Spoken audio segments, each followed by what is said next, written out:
What's going on, y'all?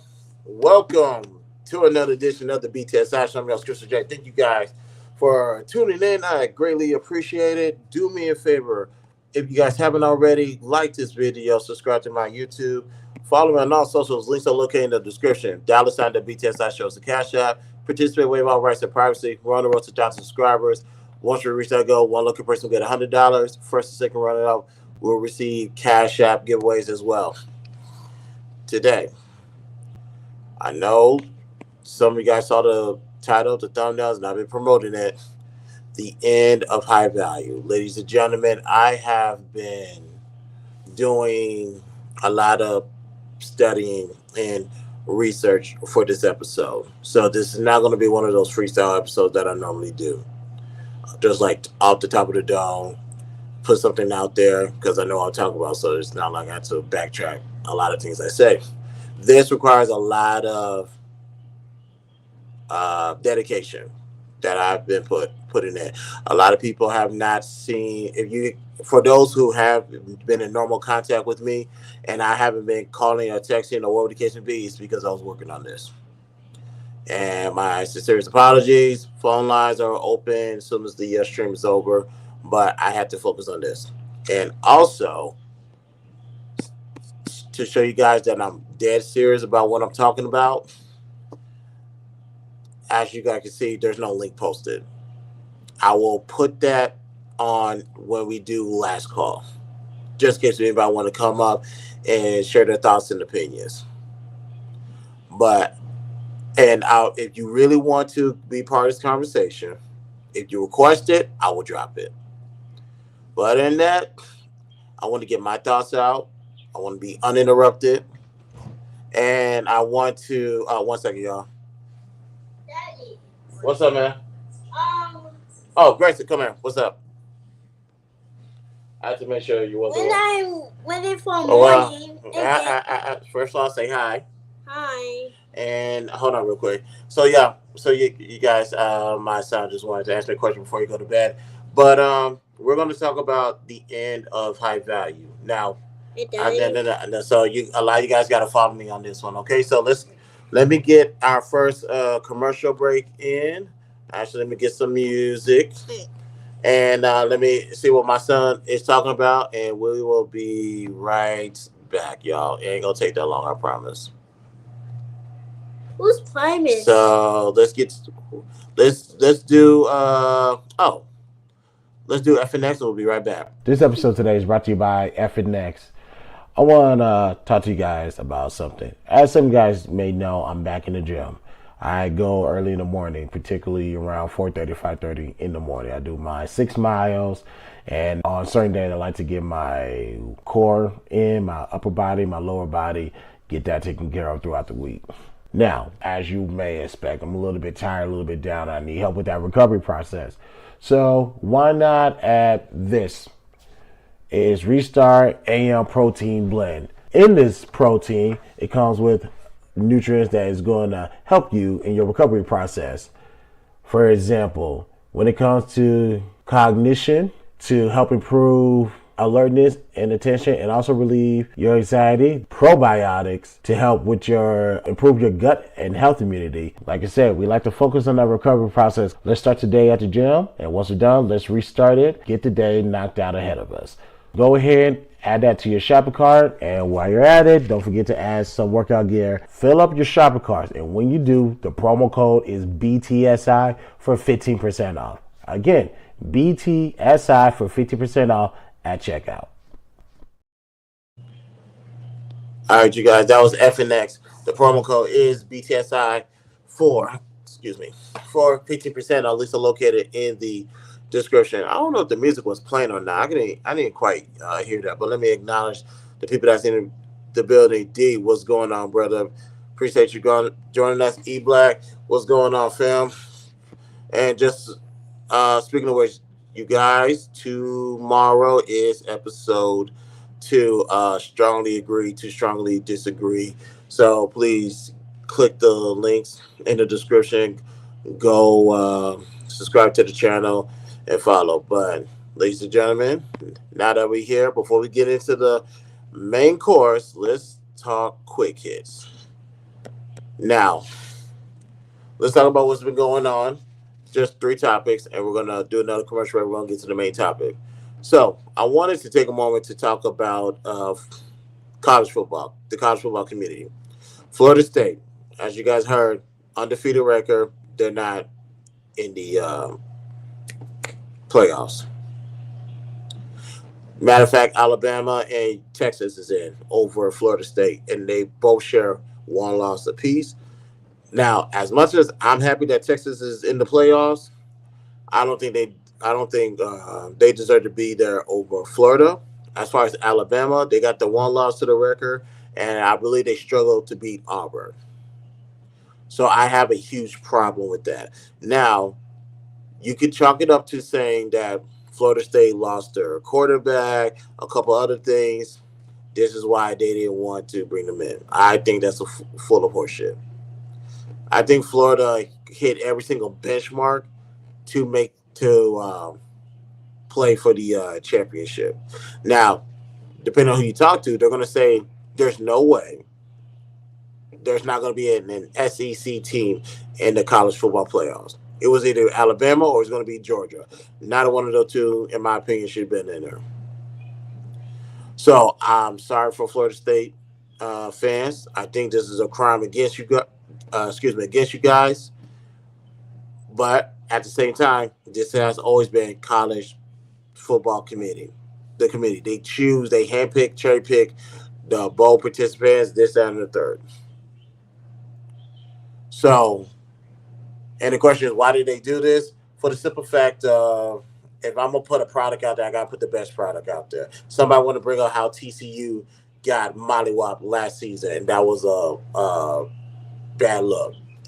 I don't care about none of that. TCU did what they had to do to get into the playoffs.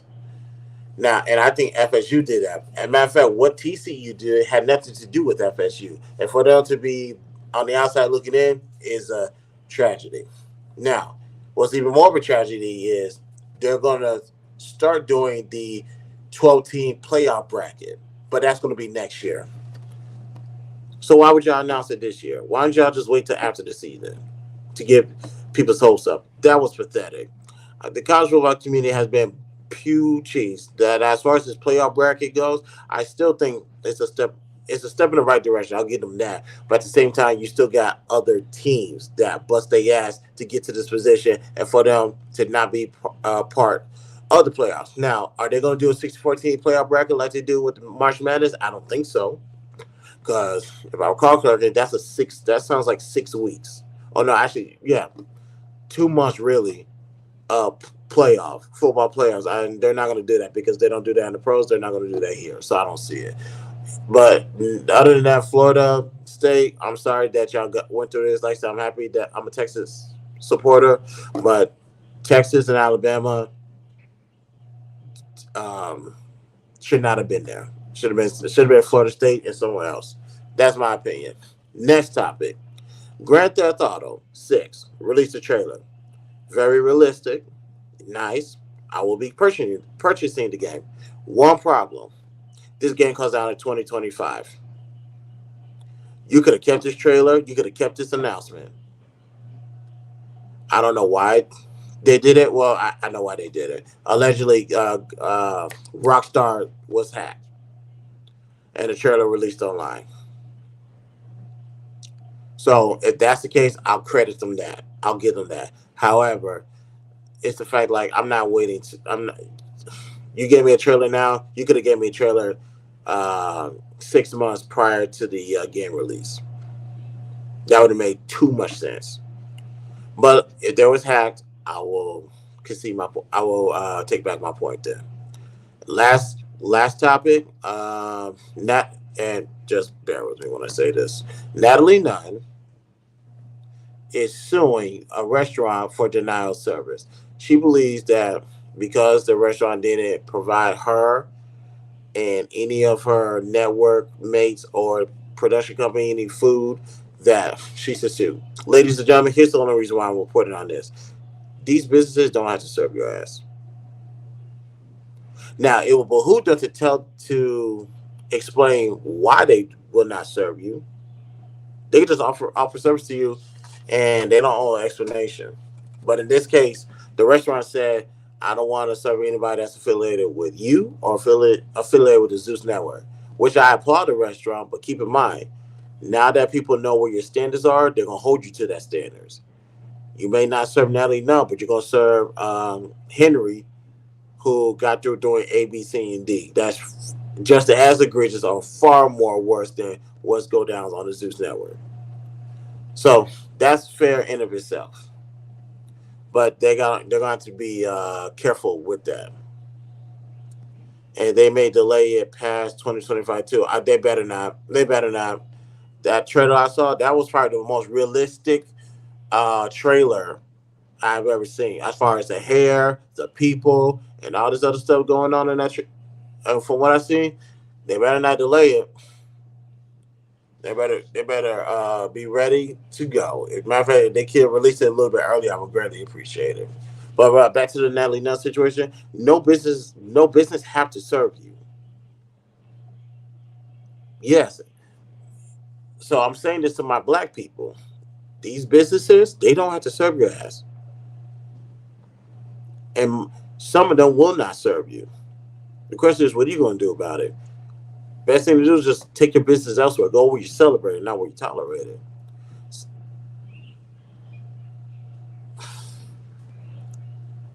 Yeah, but they said they were hacked. So I'm getting reports to say that they were hacked. So I'll shoot them some bail.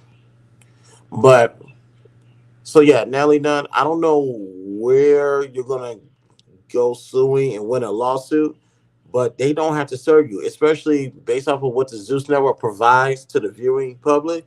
They don't want. Here's how the business works. Let's say if they're going there and they were possibly filming, it's allegedly, possibly, don't know. I'm just hypothetically speaking. Let's say they was filming an episode of Bad Girls Club or whatever it's called. If an altercation or some type of verbal or physical dispute happens there at that location, that's bad in of itself. What's worse is the viewers who watch this nonsense is gonna be like, "Oh, I recognize that place. I'm gonna go there." What's the point of having all those businesses if their mentality and their personality and how they carry themselves is going to bring the value down? So I don't fault for him denying service to Natalie Nunn and her team, but all I'm going to say is this: you deny one of them, be ready to deny more, and get ready to keep the same energy and be prepared for people to call you out if you slip up. And that was quick hits. Let's get another commercial, and when we get back, we're going to talk about ending high value. Now, a lot of people want to say, where do you go off saying you can end high value? There is a method to my madness if you do not know me already. So let's keep. Oh, here I go. Let's get this playing, and we will be right back. Here is Robilio. Today's episode is brought to you by Wavilo. Of course, you guys see me with my Bakari watch. Looks nice. Today's episode is brought to you by Aubrey Noel. Today's episode is brought to you by Wavilo. So let's get right into it. As some of you guys may know, during my transition from one place to this place, I lost a lot of my merchandise and I had to replace a lot of things that was in my previous house. One thing that did not make the trip was my watch. In some way, shape, or form, I cannot find my tribal necklace anywhere. I blame the 5-year-old. So we're gonna have to fix that. So let's go on the website and see what do I spot with my big old eyes. Now this is getting added to the collection. Ladies and gentlemen, Luxuria. Do you see how beautiful this thing looks? Oh no, Lord. Oh, this is nice. Appearance is suitable for all occasions. A forward-thinking but traditional design, rooted in traditional with a modern, contemporary look for men. This is not a bad looking watch. This is extremely nice. I like the stainless steel look of all of it. This is luxury now. This is nice. I'm getting this. And yes, I'm getting back my tribal necklace. It looked good on me, my wife, liked how it looked on me, and that's all that matters. So I'm getting this back. Well, video is a place where you can update your wardrobe, you can add accessories, and yes, there's something for the ladies as well. You got scarves, you got purses, you got glasses, you got some nice accessories, and even just something to enhance your good looks. So please go to a video. The link is located in my link tree links. Click it, fill up your shopping carts. When you do, the promo code is BTSI for 50% off. Again, BTSI for 50% off at checkout. Yes, sir. What video? Promo code BTSI for 50% off at checkout, ladies and gentlemen. Now it's time. A lot of people, when I made an announcement that I was doing a show, they was looking at me side eye. And they saying, man, they ain't never, high value ain't never gonna end. Blah, blah, blah, blah, blah. I was like, wait till y'all see what I have in store if that's the case. So, why me, of all people, according to who you talk to, why do I think this is the end of high value? Well, here's why. I do think the waters got muddy. I do believe there are people who have give their opinion and their thoughts on this concept where their ideologies was not asked for because they don't qualify to speak on it. Matter of fact, they don't have mentors to educate them on this topic, but yet they think they should be able to speak on it. And just reminding people, if you want to, excuse me, if you want to join the show, link will be dropped upon request. I'm not dropping the link because, like I said, there's a lot of research that I did pertaining to this, and I try to simplify it as much as possible. Because, ladies and gentlemen, this is the commencement of the end. I'm just starting it. I'm gonna let you guys do what you gotta do to finish it. Now, let's get started. Here's one reason why this isn't going to be the end of this high value. And what I mean by it is it's this public conversation that a lot of people have been having regarding high value. Hey, Brenda, how you doing? When it comes to this high value man conversation, ladies and gentlemen, this is a concept that was initiated back in the 80s. And not only was it initiated back in the 80s, it was never meant to be talked about publicly. I will go as far as to say that you don't talk about this. And I'm gonna play a clip from my interview with Angry Man of how I said you don't even have this conversation in the barbershop. You don't have it on the basketball court. You don't have this conversation. No, this is not that type of public conversation, like at all. But the fact that it was brought to the forefront, and you see all the people who have an opinion on this, and you sit back and look like, if this was a exclusive club, why would I want to be a part of it? Based off of who you have being a representation of it. And I'm talking about the masses. There's a exclusivity. Yeah, being high value is being exclusive, excuse me. And the fact that you have some unqualified people who believe they are high value is what inspired this video. We need to end this high value conversation publicly. So let's get started. For us to end it, I think we need to provide some type of understanding to it. You got to understand something, so that way when you get the concept, you'll understand why this needs to come to an end. Now, let's get started.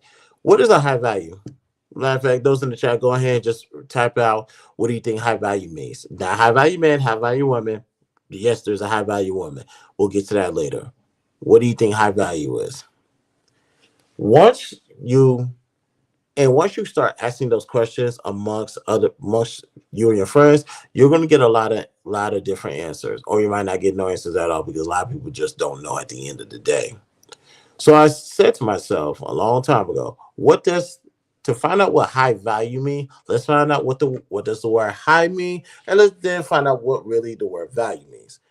So yes, I had to do that, ladies and gentlemen. It's called dice. I had to dissect each word into what it really means, because all words have meaning. So you have to figure out what it is to, to add context to what it means to be a high value man, high value woman, something that is important to you. That's one. That's one definition that I've been hearing. I also hear it a lot.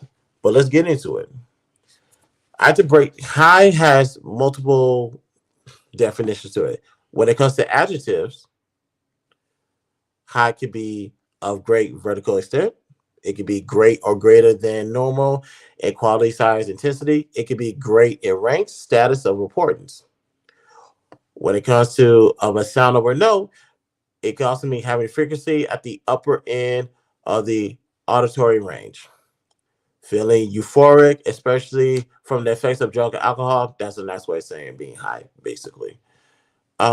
Unpleasantly strong, smelling, in particular of food, beginning to go bad. Of a vowel produced with the tongue relatively near the plate. So when it comes, if I really have to stick to the adjective part, ladies and gentlemen, just to make sure we're not here all day. The third definition makes more sense. Great in rank, status, or importance. So let's put that to the side. Now, of course, when you go to the adverbs, there's three definitions: at or, to a considerable or specific height, highly, or at a high pitch. We don't care about that. And as far as a noun, a high point level of figure, a notable, happy, or successful moment, or a high school, blah blah blah. So we'll scratch all of that. We will stick with the adjective. Third definition: high means great in rank, status, or important. Now let's get to value. That being a noun, what does that mean? The regarding that something is held to deserve the importance, worth, or usefulness. Useful. I'm sorry, usefulness of something. And of course, you got personal principles, standards, blah blah blah blah blah blah. But let's fast forward. I think the first definition is about as accurate as it's gonna get when it comes to the noun of value. The regard that something is held to deserve the importance, worth, or usefulness of value. So let's when it comes to high value, this is real simple. Now let's put these words together. It's high value, it's an adjective, and now put it together. The definition, honestly, uh let me do this. Okay. And I forgot I'm on my desktop, so this will be much more easier if I do it like this.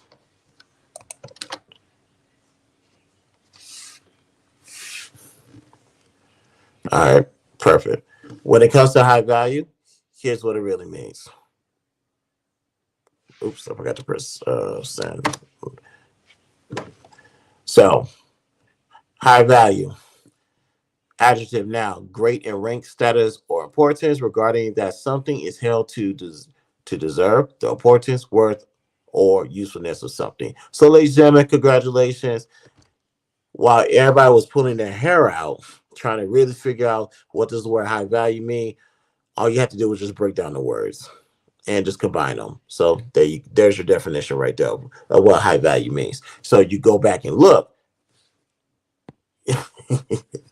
Yes, you are. So when you guys go back and look at all these people who are high value, really high value, you now know this definition fits them to the T. Excuse me.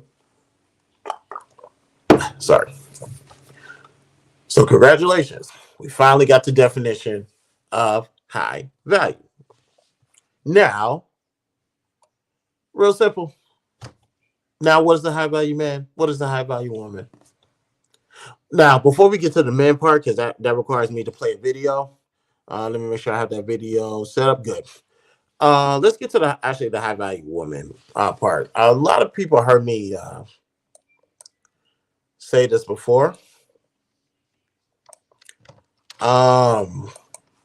Salute to Kev, and we're gonna bring up Kevin throughout this show because I'll wait for that time to come because there is something called a high value woman. The problem is when you hear the word high value woman brought up, people equate the traits to finances. Like they have to be making a certain money to be considered a high value woman. And ladies and gentlemen, anytime you hear any brother say that, you know that they do not belong in this conversation of high value at all. They need to be on the sideline, which, well, we'll get to that in a minute. So, what are the traits of a high value woman? Before we get to the man, what are the traits of a high value woman? And let me try this again.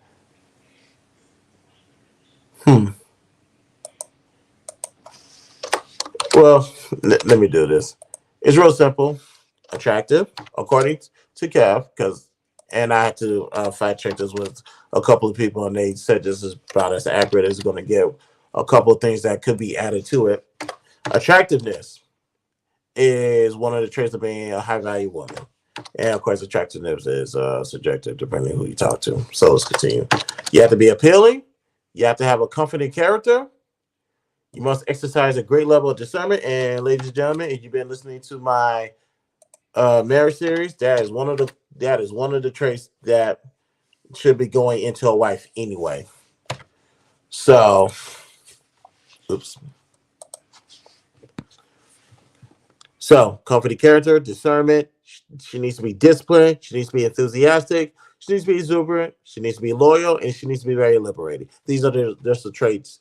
These are the most common traits of high value woman that circumvents around these characteristics. Now, obviously, there could be more, but this is what it means to be a high value woman. Do you guys notice anything about finances or occupations on there? Because I don't.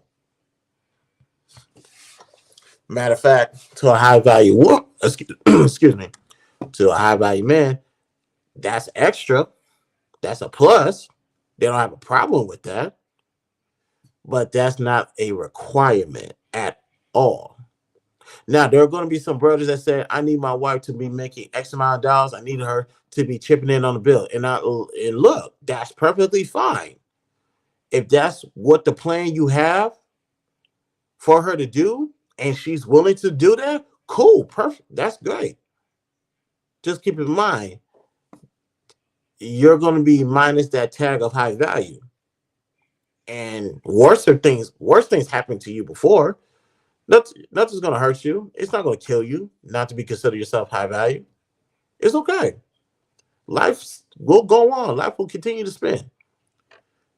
But you cannot be dependent on her money and still consider yourself high value. That doesn't make any sense. So, if there's some brothers who disagree with that, ladies and gentlemen, keep in mind, just take a mental note, that person is not high value. It's that's just that simple. And that's why I said this is the commencement of the end of this high value conversation publicly, because you're going to realize there's some people who are partaking in this conversation who should not talk at all. So that was for the woman. And it's easier to deal with them because, like I said, these traits circumvent amongst who you ask or whatever the case may be. Now, when it comes to the men, a lot of men is not gonna like this video that I'm about to play. Ladies and gentlemen, during my one-on-one with the younger man, it's titled "Watch the Throne." I brought up the high value conversation to him, and I also brought up my biggest gripe, my one legitimate gripe that I have with Kevin Samuels, God rest his soul. So we're about to play that video right now. This is probably the only thing I fought Kevin Samuels for. I heard about high value before I came on YouTube. I wasn't there in my life to even worry about that. Yeah. That was always supposed to be on a need to know basis. That was never meant for public consumption. That was not even meant for the barbershop. Now everybody is trying to find a way to be a high value person. What they try to do is add other qualifications to say I belong there. Really, to be truthfully honest, when you start talking about high value, the real definition of it, it's a criteria that most men are not going to meet ever in their lifetime. Right. That's the unfortunate thing. There's nothing shameful about being a working class man. You know what I'm saying? There's nothing shameful about being a dude that is an electrician, or these guys that we found out during the pandemic are essential workers. Right. You know what I'm saying? No one, like during the pandemic or during times like that, the most valuable people aren't lawyers or executives or real estate moguls, or the most important people are the truck drivers, the garbage men, the electricians, the plumbers. If you had a leak, if you looked at your wall and your wall was wet because there was a leak in that wall, one of the pipes was leaking, I don't care how much of a handyman you are, you better not crack open that wall and think you're gonna fix that pipe by yourself. You better call a damn plumber. You know Call what I'm an saying? expert. Yep. Did you guys hear that? Did you guys hear that? Some people who may come up with the idea that they are high value may not be high value at all, because you have to think about all the characteristics that comes with being high value. And truth be told, that's not like, let's assume 10% of Americans are high value by our standards, and or by the common six. So let's talk about that real quick. Now, when it comes to the common six, it's real simple regarding this. Like I tell people, treat this as a entry level. That doesn't mean if you what's what I'm looking for. If you achieve it, you're already there. No, you just have to meet some of these requirements. Like for example, I forgot how many months ago there was when Rollo Tomasi made that list about the fastest way to become high value, and one of it was getting a vasectomy.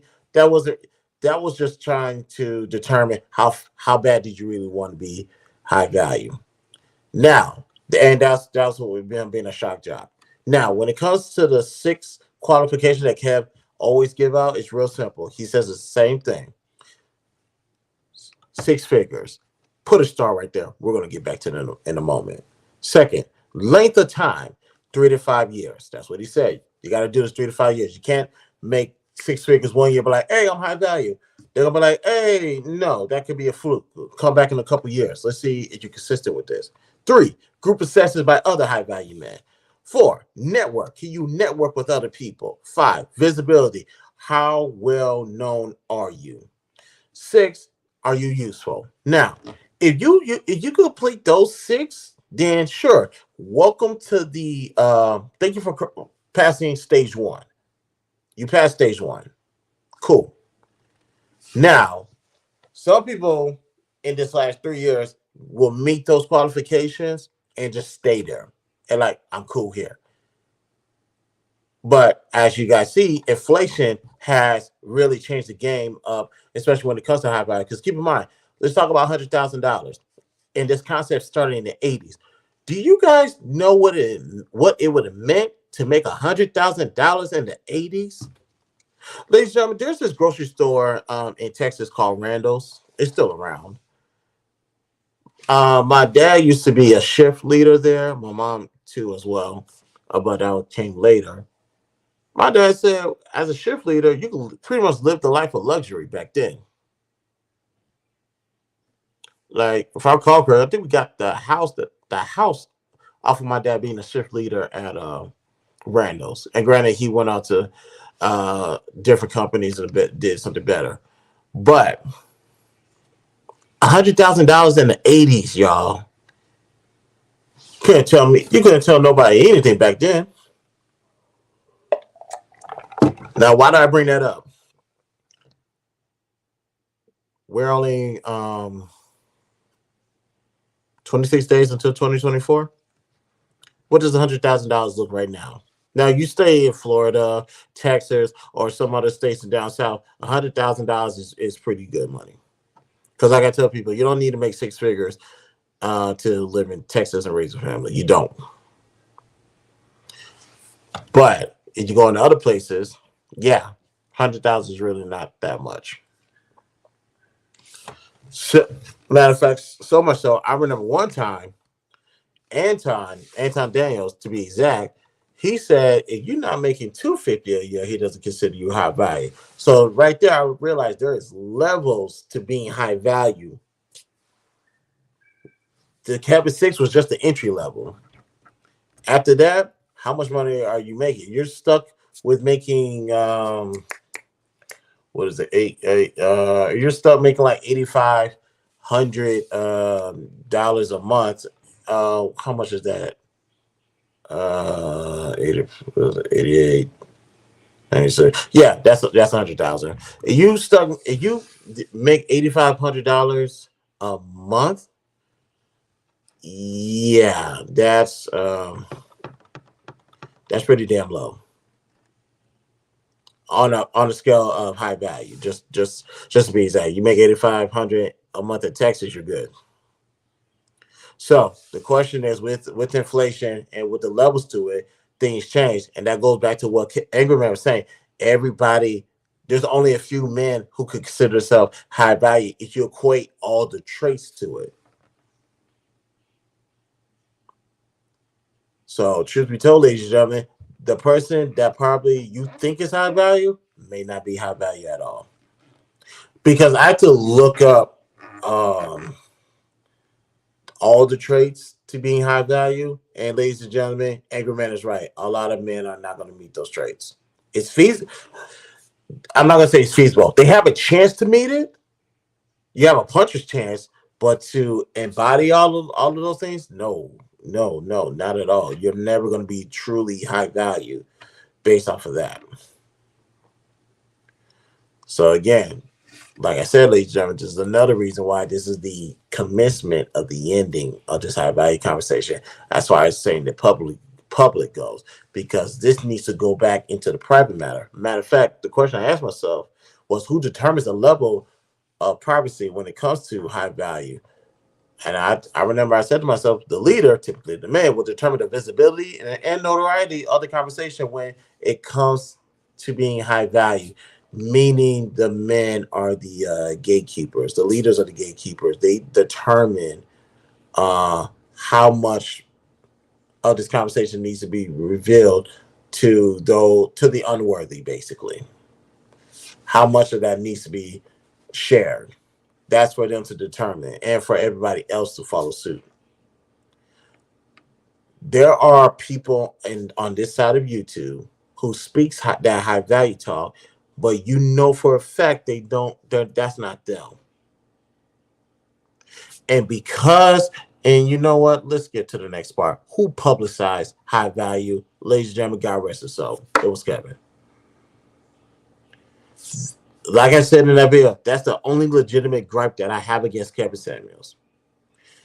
He should have never brought this high value conversation publicly.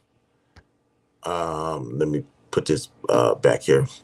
Yeah, he should have never brought this high value conversation publicly. Like I said in that video, I might have heard of the high value thing twice before 2020. And granted, I have high value men in my family. Doctors, lawyers, whatever. And I don't even much recall hearing that from them now that I think about it, but they embody what that is. And they also believe in a level of privacy. Like, they don't want to talk to anybody and everybody. Certain conversations got to stay amongst them, so you got to stay in the family. So when it comes to this level of high value and the conversation goes, the men the men will determine if that is need to be publicized or not, or they do talk about it, who needs to hear it and what needs to be said. Gatekeepers, basically. This is the rare time where I think gatekeepers are totally necessary. So, as much as we miss Kevin Samuels, and we do, I really wish he never brought this conversation to the public. I have routine YouTube, not so much on Fanbase because I'm fairly still new to that platform, but definitely on Clubhouse. You definitely have a lot of people who think they're high value. And I look at them like, no, you're not. And some people will say, how can I determine what high value is? It's real simple. My mentors told me what it means to be high value. They have shown and proven what it means to be high value. And guess what? I'm a student who likes to learn. So so just want to throw that out there to whoever. I'm qualified to have a conversation, but regarding the Kevin Samuels, we miss him. He should have never brought this conversation to the public. Granted, it was the pandemic and whatever the case may be, and I don't fault him for what he did in his format of being a businessman. I just fault him for bringing that private conversation out because, like I said, the most dustiest dudes is having this conversation, and they should not have an opinion on it at all. Like at fucking all. So now the question is, why is it imperative for the secrecy of high value? It's important because most of these men don't. Illuminati is a childish word, so I'm not even gonna, because that will probably be the best way to explain it. But the reason why this is so important is because you don't want certain people affiliated with you. As far as the hard work and effort that you put in, whether you wanted to make that group or not, because of what your dedication, it will be sad, it will be a tragedy to have somebody who has not put the effort in to say hi bye. Case in point, when it salute to all my veterans. I remember one time it was a police officer. He used to serve in the army. He got mad because somebody had some type of particular sticker on there, which means they served the war. They did such and something happened in combat, and when somebody talked to him about it, pressed him on it, the dude who had the sticker didn't know what to say, how to say, or whatever the case may be, and that almost went over. Blue. That I had to get it in between that one. You're not going to call yourself high value if you didn't put the work in. And if you didn't put the work in, we're going to see it. We see a lot of things. We're going to definitely see that. We're going to see if you're faking it. Or as Brenda say, false claiming. There's a lot of false claimers out here. I've been seeing it for the past 3 years, going on 4. Because people want to be accepted. And they're willing to put any title on their name just to feel wanted. Like, no, we don't. They don't want you. And if you want to be part of them so bad, why don't you go put the same work ethics into your craft, into your job, into whatever, so you could be acknowledged as that. Because this is all for acknowledgement.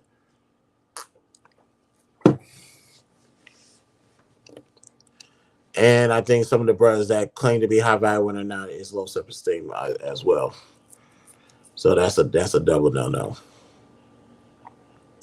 So, ladies and gentlemen, closing.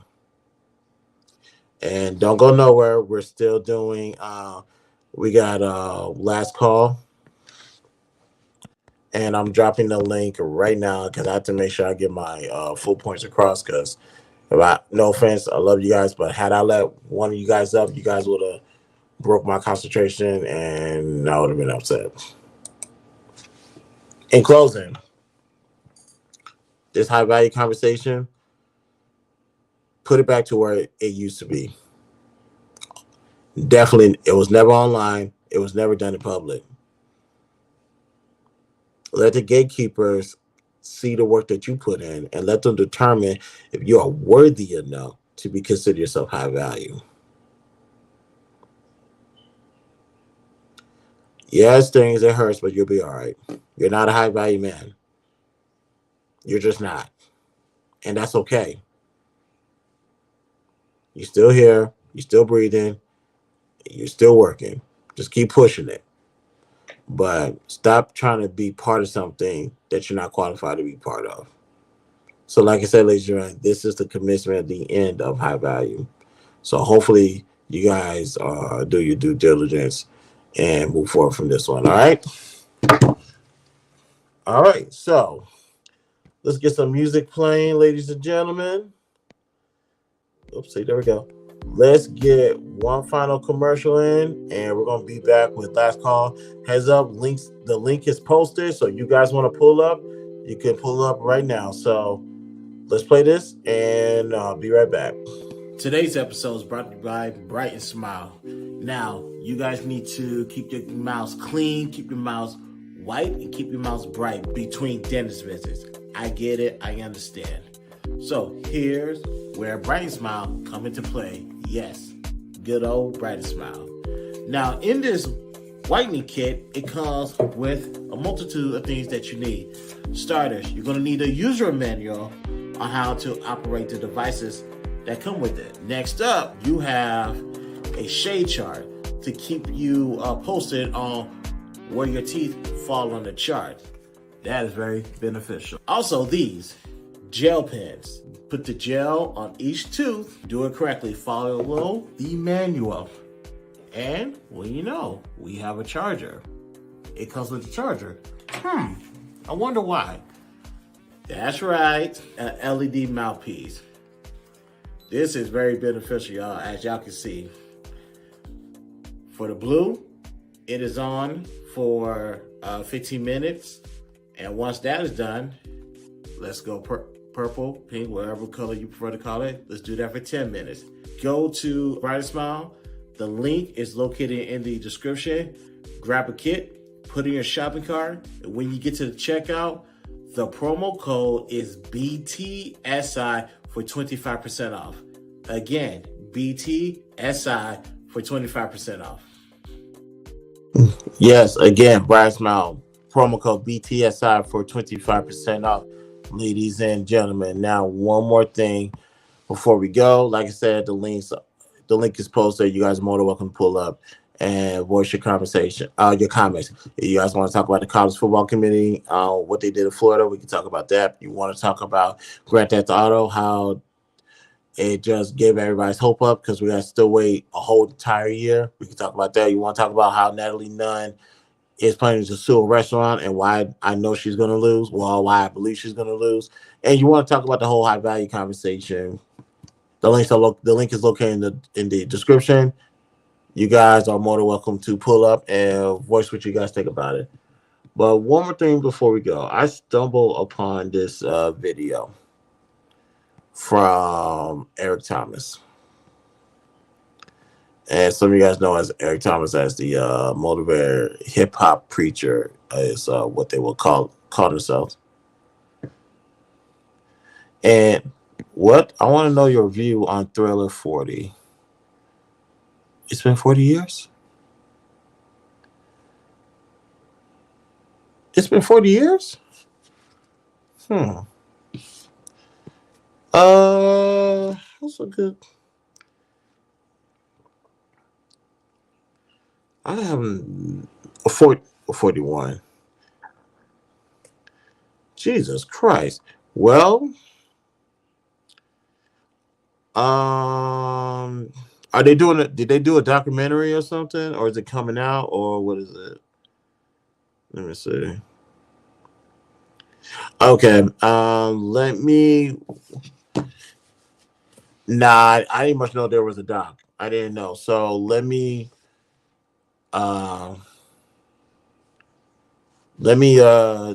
see what I can do regarding that. 1 second, you guys. Um, Brandon, I see you in the back, but 1 second. Uh, Marcus, Yo, what's up, Chris? what's going on, fam? Hold on, let me give you proper energy. Making his debut on the BTSI. So you guys seen him on other channels, Fight Club. You seen him on Sharon's, whatchamacallit, ladies and gentlemen. Marcus in the building, and one of my best friends who inspired me to do all this is in the building. Ladies and gentlemen, Brenda is here. Brenda, what's up? Marcus, how What's y'all doing? up? Hello, Marcus. Hello, everybody. I'm not gonna stay on here long. I just want to fuss at you. I did not know. I did not know there was a documentary. I Yeah. promise I'm not a Showtime guy because I'm not Showtime. either, but I paid that $3.99. I went on ahead and did it. No, but $3.99, 3 months. I promise you, I will watch it, and Mhm. I'll hit you up tomorrow about it. I promise. All right, bet. Because yeah, it came out on Saturday. So I just wanted to know what you thought about it. But I'm not gonna hold the conversation. That was it. I just wanted to fuss at you about that. Because how dare you? But anyway. Yeah, my bad, my bad. All right, loves. I'm gonna go back to listening. Good night. Good night. Good night, What's Brenda. what's going on, Marcus? What's up? No, what's up, man? I just wanted to come show you what's some sport. I know I've been on panels with you before on other channels. I don't go on much as on all the channels as I used to, but I try to make my rounds in the chat, or if not, try to watch in the replay, show a lot of support to a lot of people and folks. I know I'm not a quote unquote part of the community, but I just like to support people, regardless skin color, race, creed, religion, whatever you Nah, believe. no, I appreciate that. No, Marcus, I appreciate that. You're more than welcome here. My show, I leave the doors open for anybody and everybody. So you ain't gotta worry about that here. So you're welcome here. Yeah, no, 'cause I know you like to talk about just stuff that comes up to either planned or in your mind, whatever. So I just wanted to make sure that, hey, make the time to say, hey, touching up on, I know things are talking about in the sports world, the CFP rankings, Yeah, Division One and all talk to me that. about that. Yeah, it's just a lot of controversy because I know a lot of people, they did the whole, they started off with doing the whole 14 playoff thing, and then they want to do the whole 12-team playoff bracket next year.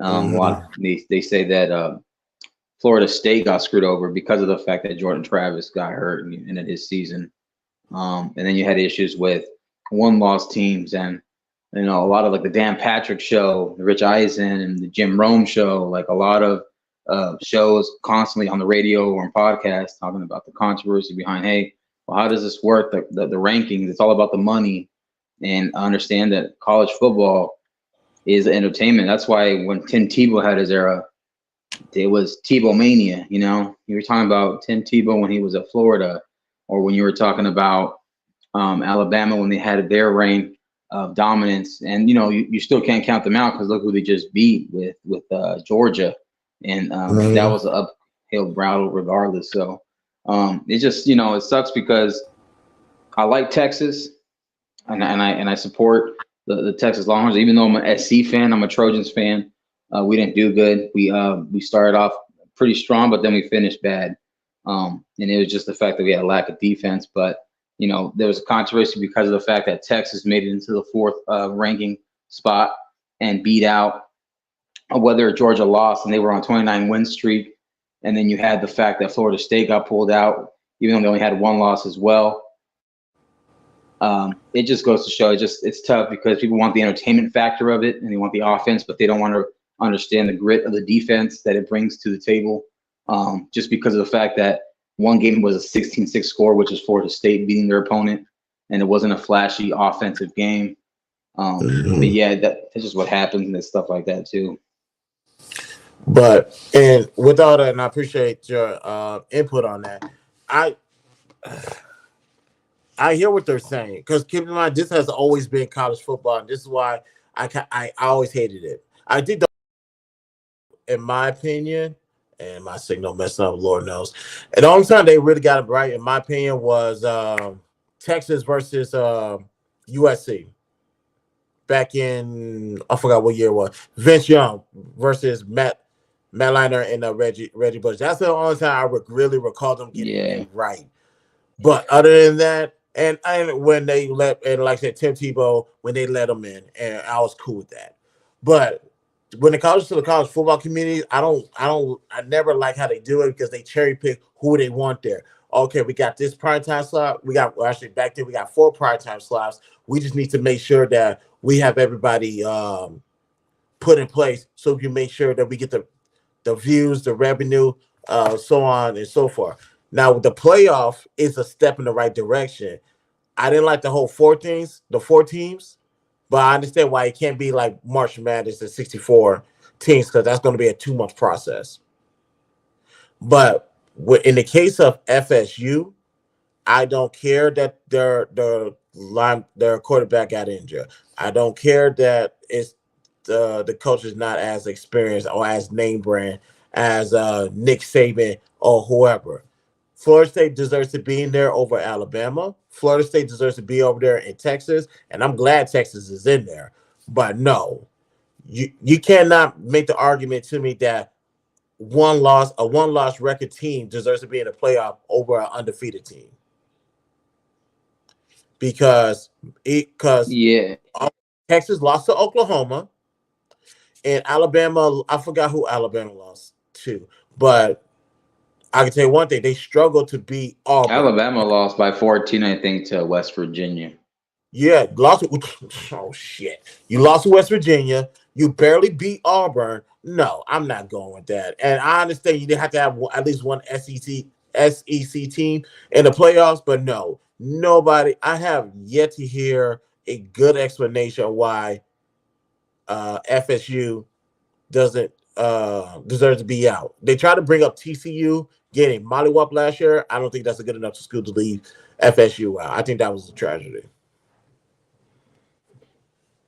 Yeah, it's just, I think instead of doing 12-team playoff bracket, I would have just done an 18 playoff bracket because I don't like the 4-team and I don't like the 12-team. I want to go in the middle and be like 18. That's why you get 4-on-4 on each side. Mm-hmm. And then from there, you go to quarterfinals, the semis, and then you do the finals. That's kind of just how NFL used to do it before they added the extra 2 teams to the wild card. Because that's what the NFL did. That they wanted to add the 2 extra teams on each, one on each side. Yeah, that kind of convoluted and it makes the brackets in of itself a little bit confusing. But I don't understand why they have 12 unless they're trying to do it like a wild card. Like your first 2 weeks are wild cards, and the wild cards got to play against number 7 and number 8 to see if they can make it into the playoffs. And I was like, that was just a waste of time. Yeah, I think honestly the best thing that you come out of this is the teams that are 1 through 8. The most they should have, I think, in my opinion, should just have 1 loss. And then everybody else is undefeated. But 1 through 4 will most likely be undefeated. Mm-hmm. 5 through 8 may have 1 loss or maybe no losses. But that's the extent of it. Because then you're going to be in a situation where what if they have 2 or 3 losses?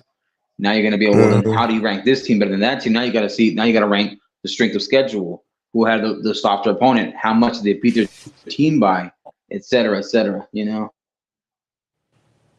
No, I agree. It's they complicated the entire situation. But like I said, I understand why they're not going to do a 64-team bracket because you're talking about at least 2 months of playoffs, and they don't even do that in the pros. You get 1 month. Well, you got to understand too. Like March Madness originally was 32, and now it's like 60. I think it's 64 or something like that. 64. Yeah. So that. But then again, it's like there's so many colleges and so much talent out there that you never know what guy can come out of what program. You never know what they could achieve. But at the same time, I don't know if it's an overinflation of the market, but then again, it's like I also want to watch great performances in basketballs and I like watching underdogs as well. So it's a Cinderella story, double-edged sword.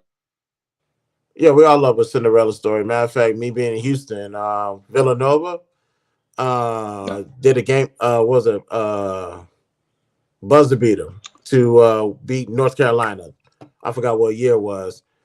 3-point shot, buzzer beater. I think it was like was your 2013, 20 or 2014. I think it was 2013. Let me check that out. Yeah, you're talking about the end of the game, and they passed to each other, Yep. and then right before they got behind the 3-point line, they hit it. Yeah, I remember that shot. Yeah, it was a great play too, because it was like 10 seconds left, I think, or 7 seconds left, or something like that. 2016. It was 2016. There you go. I was a couple years old. So, yeah, those are good moments. Those are good moments, man. But yeah, I appreciate. And Dragonfly Jones is in the building. What's going on, man? So besides the college thing, what was the other topic you had? It was just the college football for that Grand Theft Auto. I don't like the fact that they released the. Well, granted, it was hacked. I don't like the idea they released the trailer, and the game's not coming out to 2025. So I wasn't too happy about that. This one, this one reality. What do you call that? Reality. Just one of these reality stars.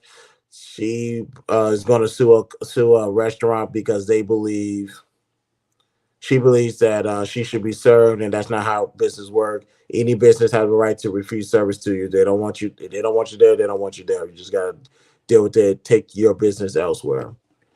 But the main, you know, the name of the reality star? Yeah, Natalie. It's Natalie Nunn. So. Oh, the Bad Girls Club. Yeah, Bazooka Chin Natalie. So. Yeah, she'll be all right. That's going to be a waste of lawsuit anyway. But the main topic was high value men. Oh, excuse me, the high value conversation. It needs to come to an end publicly. We don't need to talk about this no more in the public eye because too many people who don't qualify for this conversation has muddied the waters, and it makes it less appealing to what it used to be. So I think it's best if it goes back offline. And if the gatekeepers determine who should partake in that conversation and who should stay out of it altogether.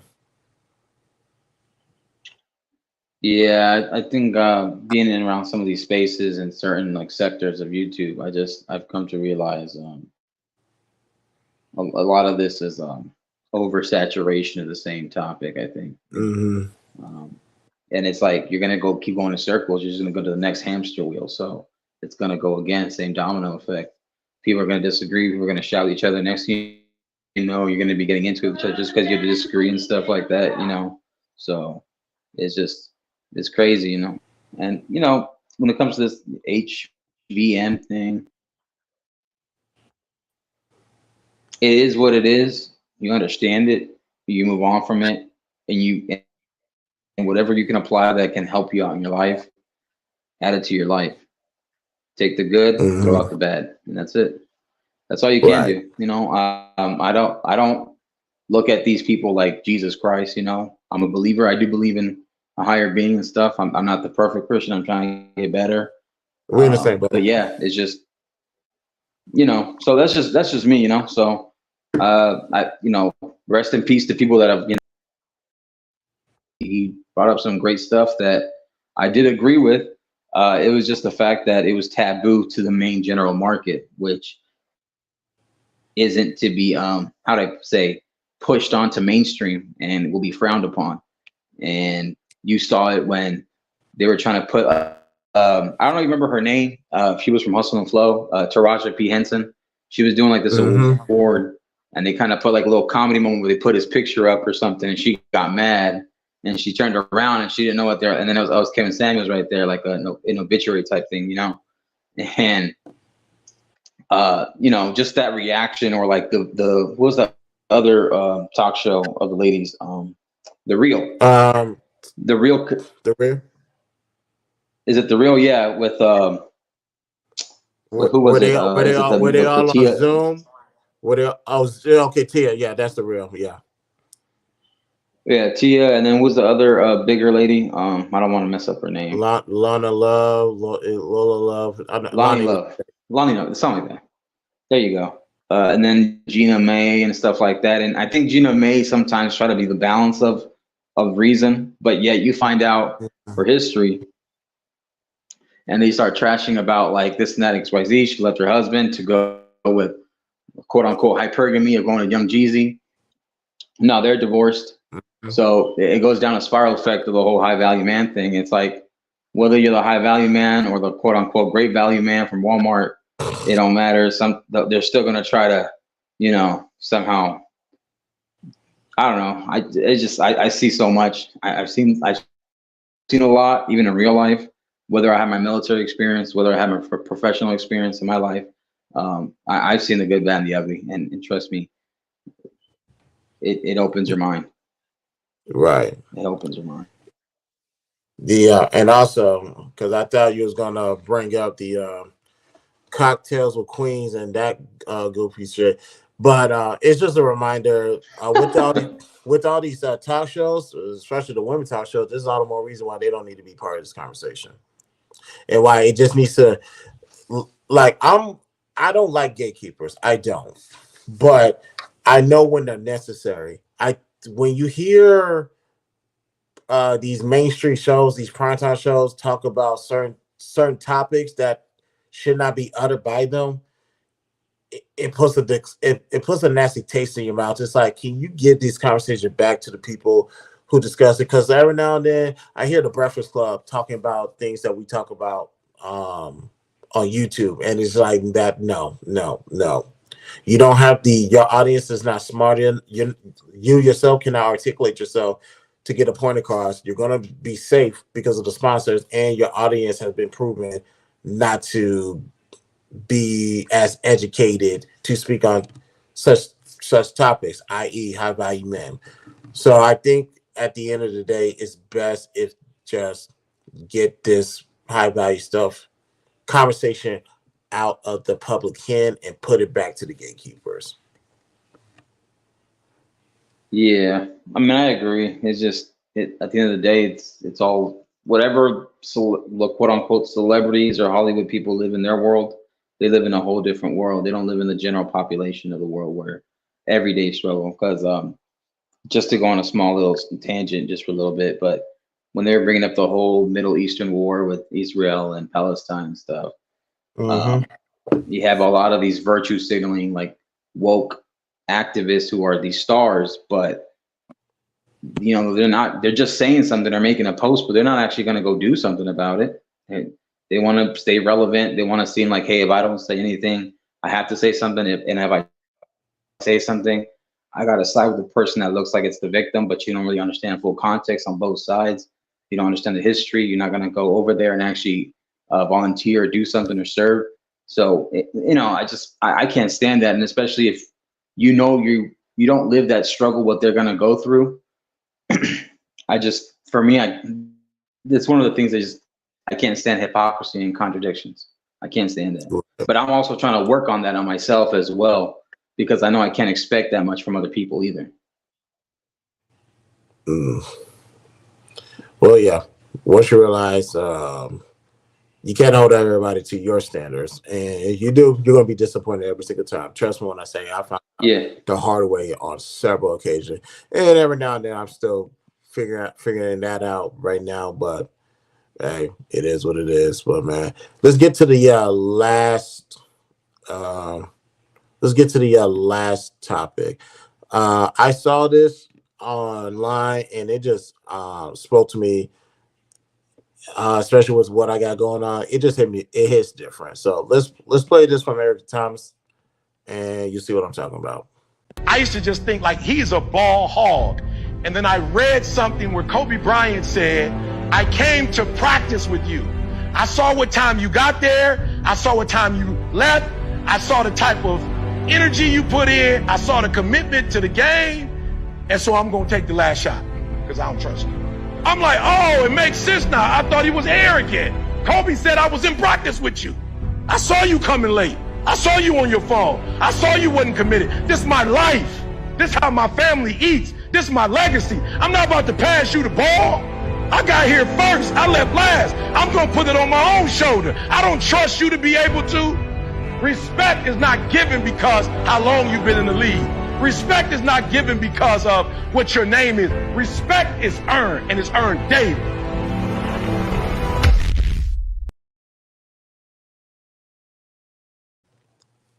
The reason why I played that video, and now I made that the topic of last call, ladies and gentlemen, because as let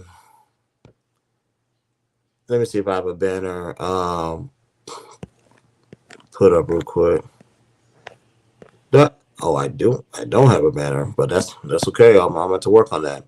But yeah, ladies and gentlemen, as you guys know, I'm turning the BTSI show into an LLC, and with me doing that, it's for the simple fact that I am trying to elevate myself. I'm putting the work in. I'm putting the practice in, and also not only I'm doing all that, there are people who want me to rely on them and and be there for them and do things like the way I used to do it. No, I can't.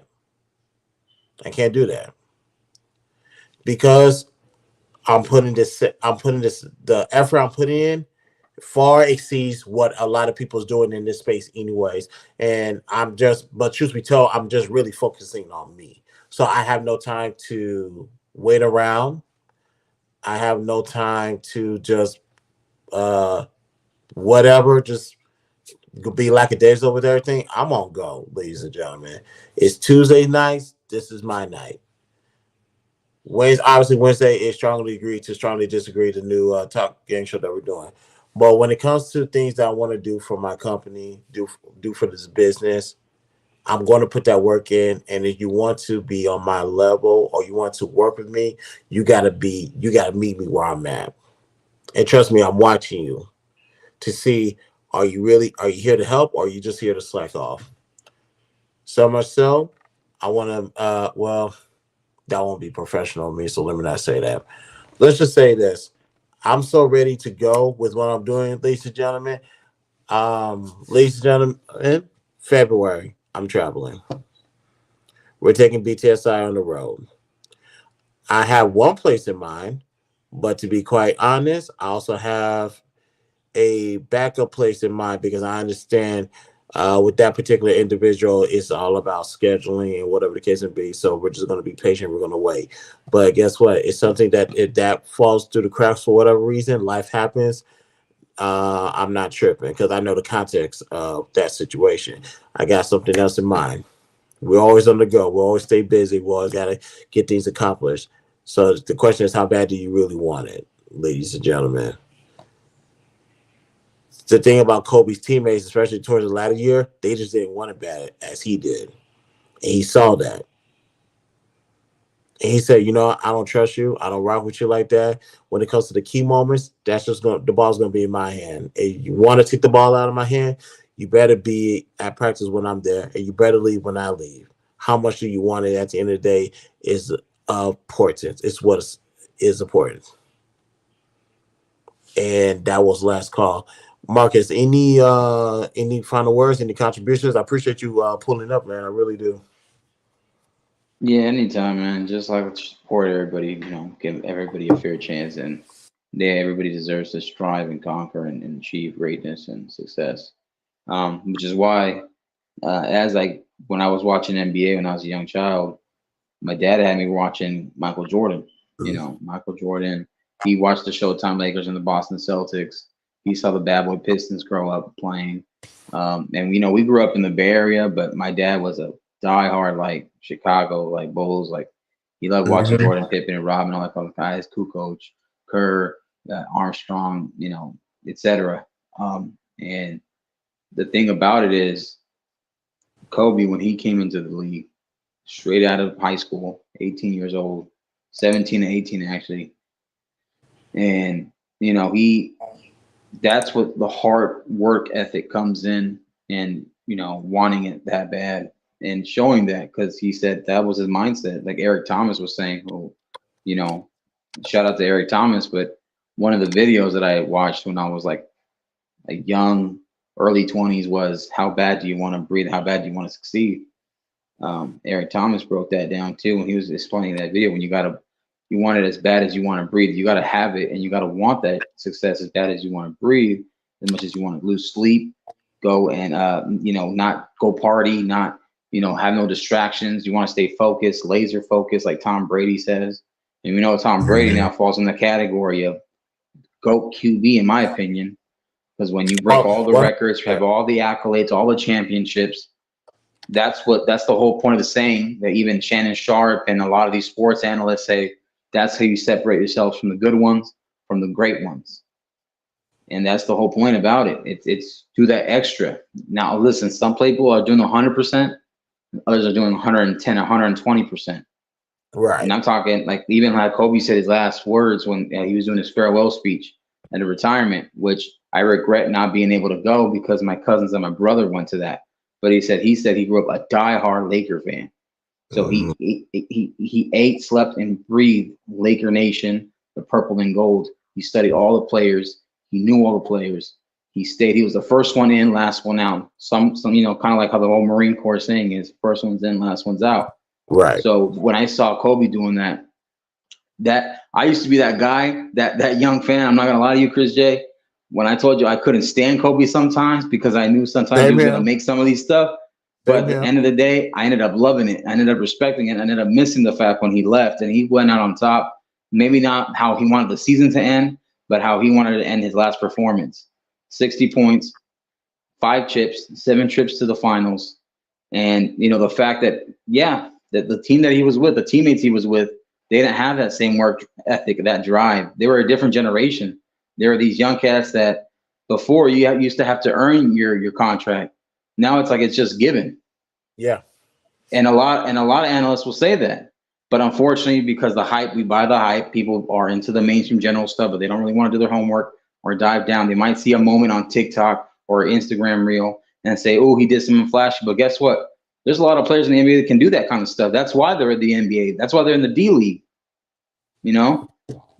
Or without, I don't know what's called now. I don't know if it's still called the D League, but, G League. Still there you go, the G League.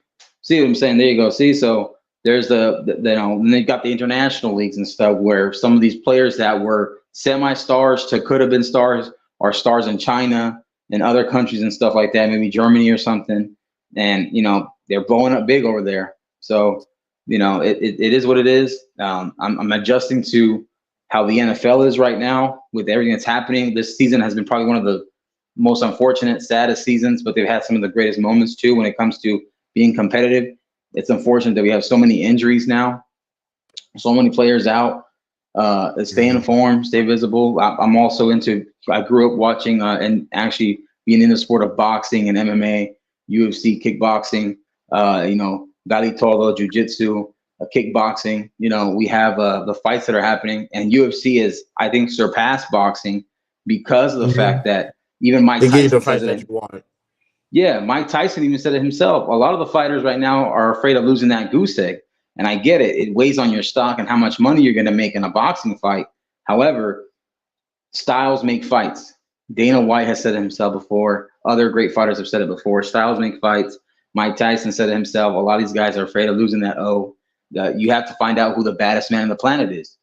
Find out. When you find out, you put 2 in the room, throw away the key, find out who goes out, who comes out of that door.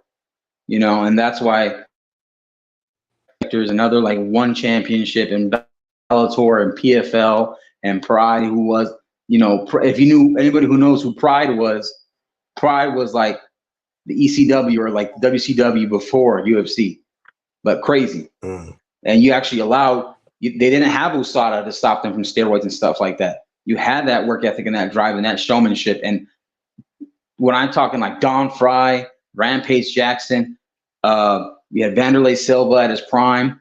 These guys were monsters. You do not want to step in a bar with them. Crazy.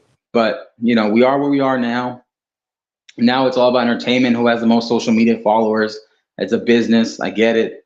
But damn, it's you miss out on some opportunities. When Manny Pacquiao and Mayweather came in, we had it past their prime. We were supposed to have it in 2011, 2012. And I was the main one saying, had they fought in their prime, I believe Pacquiao would have won. Yeah, it is what it is. But then again, it's like the chips will fall, dominoes will fall into the place that they're going to place into. Mayweather is one hell of a businessman. I can't take that away from him. But I just sometimes I don't see him as the greatest boxer. But he's one of the greatest boxers of all time. Don't get it twisted. Defensively, he's the greatest boxer. Defensively, I will give him Right. that. Overall boxer, no, you cherry picked your fight. Now Right. that was sacrificed because of business, and I'm not mad at him putting money over business because he was still great at what he did. But Right. because you chose the fighters, I'm not calling you the greatest because the last great fight he had was, in my opinion, was Canelo. That was the last real fight he had. Everything else was either washed down or handpicked. It's tough too because me being where I'm at in Southern California, but I ran into some of these boxers like Timothy Bradley, Victor Ortiz, Oscar De La Hoya, et cetera, so on and so forth. Like being around these kind of guys, you see like the differences in these kind of class tiers of fighters because we always try to be like, oh, what tier is this guy in? We talk about Terrence Bud Crawford. He's in this class. He's in the top class. We talk about Tyson Fury. We talk about so on and so forth. But if you saw how Tyson looked against Francis Ngannou, even though that was an exhibition fight, Francis, I think, in my opinion, he came and he showed it. He showed that, hey, just because I'm an MMA fighter coming into your world doesn't mean I'm not going to hang. I absolutely will hang. I can knock you down with the best of them. And, so there's that. And he didn't, and Tyson didn't come prepared. As much as I like the Gypsy King and stuff like that, I also like Joshua, but unfortunately Joshua was still into that European style boxing. And I think some of it, he got too comfortable. He thought he already had it made maybe. So when he fought Andrew Ruiz humbled that factor out of him. But then when you saw the differences in the classes of Usyk, Alexander Usyk versus Joshua, Usyk was more of a chess player. And so that, there you go. There was that unfolding of it. So we'll see what happens. Yeah, Anthony Joshua just the hype left him when Ruiz showed him what a real boxer looked like. Granted, he don't look like a real boxer, but just Mexican fighters. I'm telling y'all, you do not. There's certain groups of people you want to stay away from when you want to fight them. Mexican fighters are one of them. It's going to be a long day. I don't fight Samoans. I don't fight Mexican fighters, and there's a bunch of other people I refuse to fight. Not the fact I'm going to lose. It's just it's going to be a long day for me, and they're not going. There's like an X factor when it comes to Polynesian, Hawaiian, Pacific Islanders, and like Hispanic fighters. But black fighters, wherever you come from, whether you're foreign or domestic, you have like Sugar Ray Robinson, Sugar Ray Leonard. You have Roy Jones Jr., who I liked watching a lot when I was younger too. He's one of those dogs, and of course Mike Tyson, Iron Mike. He'll always be like one of those guys that will always be there in my head, and like probably one of the Mount Rushmores, especially of boxing or just in combat sports overall in general. Because you saw like the stature, you saw him fighting the guys that he was fighting, and it was just a Hall of Famer versus Hall of Famer versus Hall of Famer. But then you got to put Muhammad Ali up there too, because he had Hall of Famers he fought against as well. And so yeah, like I said, bro, I can go down the spiral hole, the rabbit hole of sports and stuff. That's one of my cliches.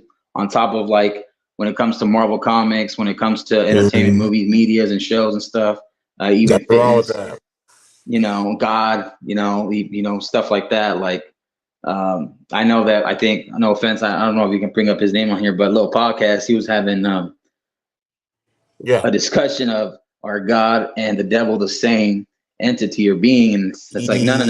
Yeah, and that's what I see. Salute the podcast. He's more than welcome here. He popped up in the chat a couple of times. Like I said this on Venus channel a couple of days ago, and this is not towards podcast hours. It's just towards anybody when it comes to the talk about spirituality, religious, Bible, whatever the case may be. Some of you guys, just like I tell people, some people are not qualified to have this high value man conversation. They're not really qualified to talk about that stuff either. And that's not a shot at Beans. That's a shot at everybody who partakes in this conversation, because they it's just real simple. If you're going to talk about this, it's best if you cite your sources, and it's just coming from the Bible. And a lot of people cannot go to the Bible to see where they get their beliefs from. So that's why. Like even with that, because I think he used the Bible verse Isaiah 45 verse 5, 7, 9. Can't remember what it was, but Isaiah 47 chapter 5. I need to go look it up. When I saw that title, I actually read that whole entire chapter, and I was like, "Oh, he didn't read this all the way through." But I said, it is what it is. Let them have that conversation. I just chose not to partake in it. And like I'm gonna tell everybody, when it comes to this spiritual religious talk, please know what you're talking about, because if I'm in the area, I will ask you to cite your sources. And if it's not coming from the Bible, you in for a one long stream. I'm just saying that right now. Yeah, I just know that it's kind of one of those touchy subjects because I know I run a platform with some another fellow YouTuber, Wally, that used to go by World Talk Productions. But when we were talking, like one of the things we don't want to talk about is for the most part, even though I'm not ashamed of it, I'll bring it up if we want to. But religion and politics, but even though it can get kind of touchy, but I also don't want to be the person to wear a muzzle either at the same time and be afraid of it, because we're not. It's just we know that like subjects like religion and self and spirituality, there's wars fought in it. You know, people are still fighting wars because of that said, and people being executed and stuff because of what their beliefs are and stuff like that. So I have I, the respect for that. and we're about to give it to Simon. But my thing is real simple. There's no topic that's off limits here on the BTSI show. All I ask people is to please follow my lead and know what you're talking about, or just don't talk about it at all. So Yeah. that's why, like, when it comes to the situation going on in Israel, situation with Israel and Gaza, it's not the fact that I'm scared to talk about it. I just don't have enough information to comment on it. Yeah. I just don't, and I'm not going to speak on things and if I don't know what I'm talking about. But returning to the cells, all the way from the UK, Simon's in the building. Simon, what's going on, man? Yo, what's up? What up, Um, Simon? What's yeah, I up? don't know if you was here, but we was talking about the end of high value, meaning the conversations that's been had in the space about high value man, it needs to stop. Certain people are not qualified to speak on this topic. I think that conversation needs to go back into the private vote where it have always been, and only a select few people are allowed to speak on it and share that information. Certain individuals have muddy up the water, and it doesn't being high value doesn't seem as attractive as it once was back in the day. What's your thoughts on that? I don't know. I mean, I think like most of these conversations lean towards women and not men. Like I don't really see a lot of men checking themselves and go, yo, are you a high value man? I think like it's up to the man to actually put themselves in a position that they want to be in, and whether that's like earning a certain amount of money or whatnot, that's up to them, man. And I think that's where it gets a bit displaced because you know, people are like, you know, whether they like it or not, trying to make women set the bar just based on the fact that they've never really been in the position to actually get with a woman that you don't really have to think about that sort of shit. I mean, it makes a lot of people uncomfortable. You know what I mean? I mean, especially with these young cats where they're trying to get some sort of understanding about how to get a woman where they've never been with a woman for a long period of time. So, you know, they look to you know, certain things to try to get some understanding as to how to do that. And that's cool. But um are we really allowing them to get a real understanding of how that can become? No. because it's very individualistic. We I mean, and that's why the conversation goes round and round and round, because at the end of the day, we all have our anecdotal situations, um, and that's always going to be a talking point.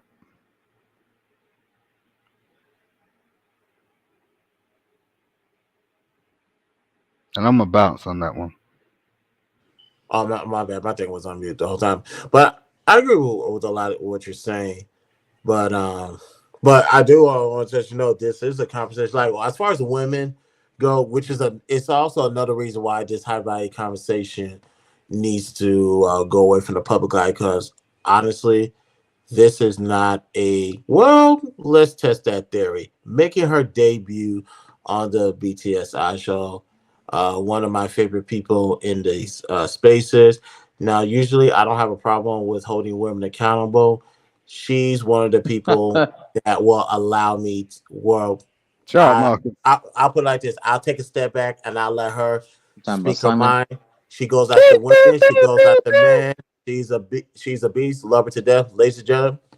Lola's in the building. Hey Lola, how you Watch doing? out. Hello, hello. You gonna make me Good. pass the fuck out here. What you doing, man? Jesus Making Christ. her debut. How you doing? What's up, Lola? Hey y'all. I'm doing okay. I was over here just kind of cruising, and you know how my YouTube set up, it be giving me notifications late. He's a Baltimore chick, man. Jesus Christ. It's all good.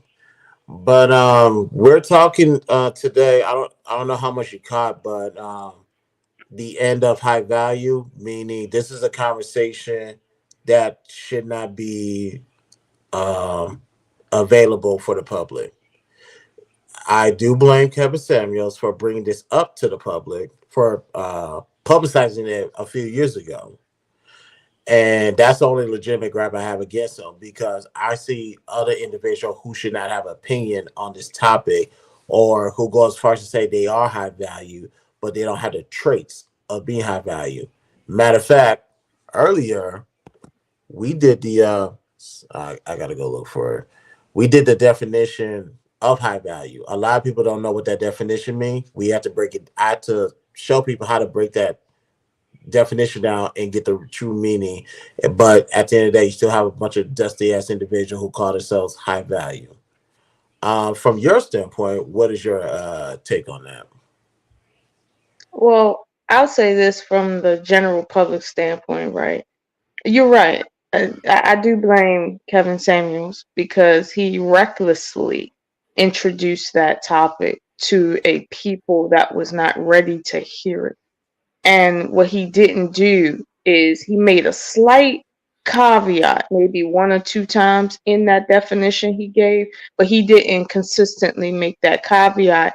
Meaning this, he said that to be high value as a man, you have to be making over at least six figures for 5 consecutive years, right? Mm-hmm. You can't be just getting there 2 3 years ago, because according to him, you're new money, and you could go slip back with a pandemic. Like, so you can't really say you solidify, you bona fide under 5 years making over six figures. So and I know for me, if you have a family making six figures, in my state, you barely okay surviving out here. So but he didn't consistently say that, and so people just kept getting caught up on six figures, and now that we're in a society where you can make money from home and stuff, it is a little easier to make money. However, it's not, it hasn't really moved much from where it's always been. However, now everybody feels like their title can be elevated because they can call themselves six figures, whereas back in 88, you couldn't just call yourself high value because everybody knew who really was high value, that you wasn't high value. And this is why you're right. high value is now being put in the grave, because the people who really are high value have equal access to the same platform that these dust balls do. And that Yo, let's be honest, yo, a lot of yo. times, a lot of times, the men that really do be balling, that's high value, they don't be walking around with the prettiest chick. A lot of times, the chicks really just ain't You're don't right, be. Lola. Yo, Or no, no, more no, than one. no, no, not at all. I'm high value. I walk around with the hottest chicks. Beam. Like, I'm sure I'm sure of it. But let's say this. Here's the thing, right? One thing I never do is go around telling people my value. You see what I'm saying? Like who I am because you don't, is, because is, you can't. is Because you but hold can't. on, but who I am is enough to tell what I am. If I have to No, say no, wait, no. I'm There's a high difference. value There's a as a difference. person. Hold on, Simon. If I have to say that I'm, if I have to say that I'm high value as a person, and I keep having to scream that, right? Truth be told, I'm not high value, and I don't know how many times we got to hear it in movies. We got to hear it all over the internet that the loudest person in the room is the weakest person in the room. The person screaming got the most money be the brokest person in the room. It's like I don't know how many times we got to hear it, but obviously we haven't heard it enough. Truth be told, it's like you know what Jeff Bezos is. You don't know, but he doesn't have to say he's high anything. You already know what he is. Yeah, but It's he does. He does. But not in the no, rooms he that doesn't. you're introduced to. No, he does. There's a No, he difference. does. There's No, a he difference. does. No, he No, does. you're just not in those rooms. Like, No, no, no, no. You don't know what rooms I'm in, Simon, because you take me a certain way on the internet. Trust me, I'm in rooms with people that got real power out here, okay? And nobody is running around in those real rooms like that, calling mm, themselves high value, because you mm. are diminishing your value by screaming high value, high value, high value someplace. You sound like a dust ball in a room full of real ballers, okay? Seriously. Right. Okay, And so and but go ahead, go ahead. I'm looking for if you're Lola gonna to say if you're gonna say whatchamacallit. that, right? Find If her you're gonna anywhere. say that, why am I saying that knowing that I've been in them rooms? Because at the end of the day, you're just a woman. You have no perception of what's going on because you're always going to be a secondary um factor in terms of what's going on, regardless of your relationship. Was that But supposed to trigger me? I ain't trying to trick you. I'm telling you the truth. I'm just saying. Like at the end of the day, you're a woman. So like, what role do you play? You're asking me what role do I play, and you're forgetting to say in what? Really? I ain't forgetting saying shit. You know what I'm talking about. At the end of the day, like I you know don't what know. it's like. Oh, okay. Articulate your. So I got to spell it out for you. Okay, like Yeah. okay. So in everyday life, right? You feel a certain type of way. You feel like men have, the position that you don't have. That's what you feel in everyday life. I ain't even going to drag it into two, three, 4 points. You basically feel that men don't like, and you won't be in the same position as men. Like that's what you feel. Like so, regardless of what position you get yourself to, That's like not you're how. you're always gonna feel a certain type of way. No, no, that's not how I feel. But continue on. All right, cool. All right. Well, when are you gonna be the head of your household? wait a minute, What? wait a minute. How do we get here? How do we get here? I'm a little bit I have confused. no Yeah, I'm idea. confused. Because now what Lola is saying is probably she's echoing the same sentiments that I said earlier. It's the fact that if you're high value, you don't have to go around telling people that you're high You don't value. have to boast about it. Yeah, Right. Like let's exactly. So meaning, like I'm the 1%. You are not. I don't need to boast about that shit. I don't need to talk to you about it. But the fact of the matter is you talk about it all day damn long, and I get a bit frustrated about it. So I'm trying to explain to you, like, why is it that you feel a certain type of way when it don't work out for you because you're not in that position? Okay, now okay, let me take over from that. There are some, based off of what you said, there are some brothers that should be attacked to some of the guys who are constantly coming out publicly talking about being high value. And it's like we are went over earlier the Kevin Six. Like I said, I don't like the fact that he brought this to a public platform. And to Marcus's point, that was technically a Tommy Sotomayor and a Rollo Tomasi thing. I do agree with that, but nobody publicized this to the forefront compared to Kevin. Because although they talk about it here and there, Kevin, if you ask me, that's what Kevin pretty much led on as far as the internet, the social media thing. I first heard of Kevin back in 2018. I didn't know he existed a little bit before that either. Yeah, he is just before that. I That's didn't because you're I didn't hear stupid, about him nigga. until That's 2020. there's a difference. Like Marcus, like yo, you came in late. That's all. Well, no, we all did Uh, because, like I said, I found like I didn't know who Kevin was until Average at Best, and because of that algorithm, that led me to I'm only discovering kidding, some other Marcus, people. man. I love you, man. Jesus. It's all good, man. yeah, We all good you here. know, I know But everybody Marcus will knows. kill me in real life, like.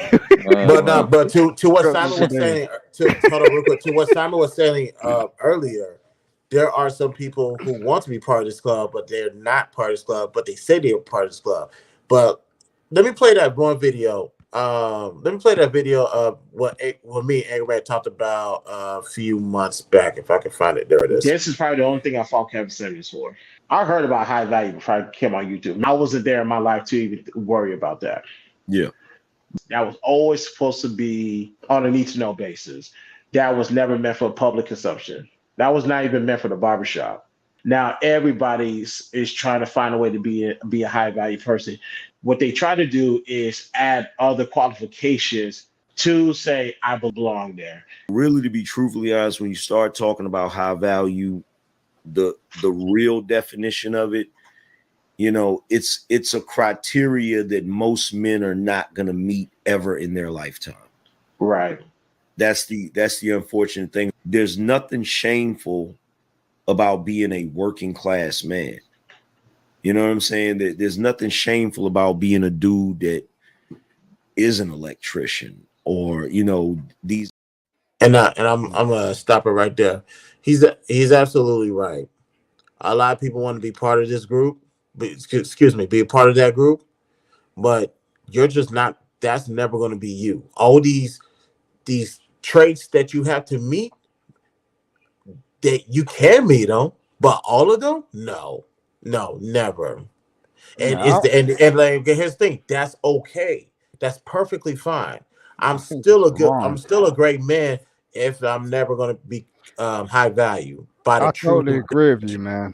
It's totally wrong. Like in terms of this whole perception of like, yo, you gotta do this.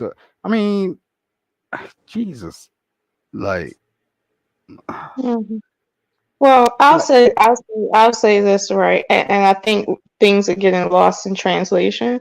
When we think of something being high value, according to what Angry Man is saying and what I understand, we're talking about to society, right? We're not talking about to individuals. And I think this is where the breakdown is. Like, if someone asks me, the last guy that you really, really liked, was he high value? Of course he was high value to me, right? But he Mhm. might not be high mm, value to 70% of the US population. You know why? Because, yeah, he doesn't do something that affects 70% of the population on his own. So, right, yeah, that he's not in that level of demand. However, was he high value enough of me to feel like he was my best option? He sure as hell was. Okay. Mhm. So it's like, and I'll tell you, in my case, those men haven't always been men that made more than me. So what are we really talking about? This is exactly. what I'm saying. When they started introducing, and this is why I'm careful about things I talk about, and it's certain audiences that I don't put certain information in front of because I know that that's not where it belongs, and you can do more damage trying to educate people on information that they're not ready for than just leaving them to their own devices. So that's just my personal thing. But right now, I'm seeing men saying to the public in public that they deserve a woman with no children and that has a low body count because they've accomplished something, just something in life, and that something is a job that pays them enough to survive, and that's what they deserve. Now, I don't know what metric they are on that says yes, you deserve that. I'll be honest with you. If you look at somebody's entire life based on everything they done in their life to everybody else, I don't know who the fuck deserves anything that they saying they deserve. But okay, but here we go with people saying what they deserve and what they don't deserve. Meanwhile, they're yelling out. I'm sorry. Meanwhile, they're depressed because they don't have love.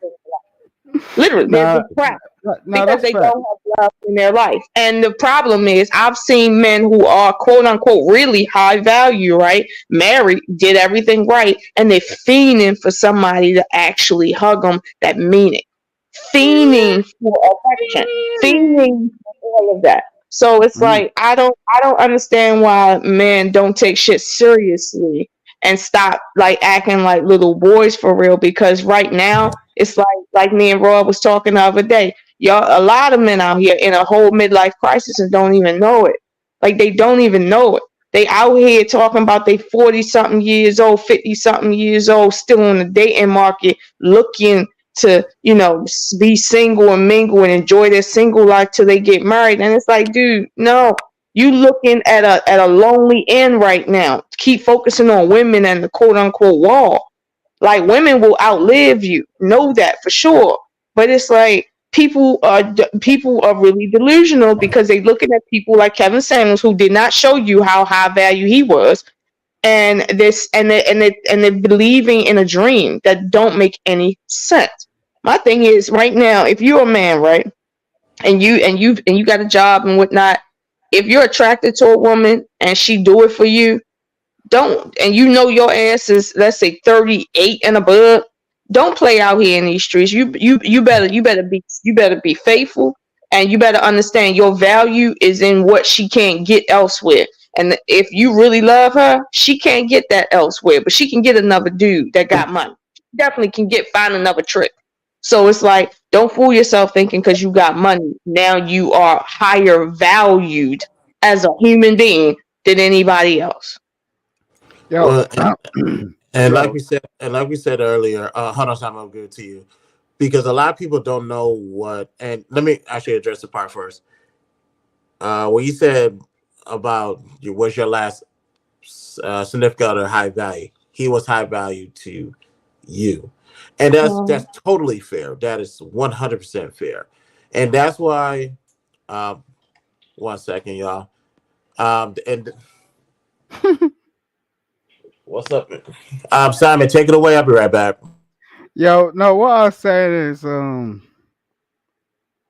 reason why, you know, I prospectively and I personally didn't check black women is because they had such a high level. They have such a high level to reach. It's like, yo, if you're gonna be with me, um, like you gotta do this, you gotta do that, you gotta do X, Y, Z, and that's always been the case. Do you get what I'm saying? So it's like I don't hold black women accountable for that. I've never done that. I've never gone, yo, and gone, okay, just because you feel a certain type of way about what you need to be like in terms of your situation, in terms of your security, in terms of your placement. Although no one placed you there, although you should have had a father and you should have had a mother, like I'm supposed to sort of step in and take care of all of that shit. It's just like it becomes sort of like insurmountable to an extent. But then if you're a man and you've gone about your life and you have nothing to do with this person, like you meet them like when you're 23 or maybe 34 years old, and they tell you the same story. It's like, well, maybe you should have something that can bring something to me. That I think that's where most men have that crossroads situation. With my situation, I'm cool. I'm still cool. Do you get what I'm saying? It's like I'm kind of comfortable having a lady in my life in my own situation, like where it's like, she don't even play that. Like, I walk across the road, she follows me. She understands I'm the fucking leader. Like, she follows me. I don't need to tell her anything. I don't need to describe it. I don't need to discuss it. I don't need to have a conversation on YouTube about it. She follows me. Period. It's not like, she's just like, yo, Simon, how, it's cold. I got this scarf. How can I wrap this around my neck so that it makes me more comfortable? That's what she's like. That's what she's like. So, Yeah, and I hold ain't on, even hold fully on, with her. hold on, Simon. Let me get here. Let me get back in here. To what you're saying, and I know Lola brought this up briefly about men think they deserve this type of woman, and I heard you say that as well. It's not about what you deserve; it's about what you can negotiate. That's number one. Number Bang, two, bang, when it bang. comes to the men wanting saying they want this type of woman, I went over this in part one and part two of my marriage series. Um, you can, just because you hit certain benchmarks, that doesn't mean it's a guarantee you're gonna get the woman that you want, because Mm, there's still a human aspect to it. You can, yeah, you're gonna be a dickhead at work because you gotta do what you gotta do to make the money. But when it comes to that intimacy, that human side, you're gonna have to turn that off and be a human for whatever the case may be. Now, Lola brought up men that say they want a virgin, this, that, and the third. Are you qualified to get the virgin, to get a submissive woman, to get all of this? You have to, because in that same interview, me and Anchorman talk about when we was talking about bringing something to the table. That was never for the women. That was really for the men to to offer something to the table, so that way women know what type of man they're going to get with, so they can stay. This is part two of my marriage series. I tell brothers, don't ask no woman what you bring to the table. That is a big mm, ass no no. mm-hmm. Hmm. Now, however, that question still needs to be answered. By doing so, you're going to tell her what you're going to do for this relationship, what you expect out of it, what you have done 5 to 10 years before y'all met, and what you're going to do 15 to 20 years down the road. It is up to her to determine if this is the program she wants to be part of, and how can she contribute to said program. Yo, That's bro, how this conversation works. You don't have to be high value bro, to have that conversation. bro. And If that's you where a ever, lot of people mess it up. yo, bro, if you ever put that question to a lady, it's a problem from the Right. outset. If you ever like, for real, like, come on, like, this ain't YouTube, right? In real Right. life, This is real life.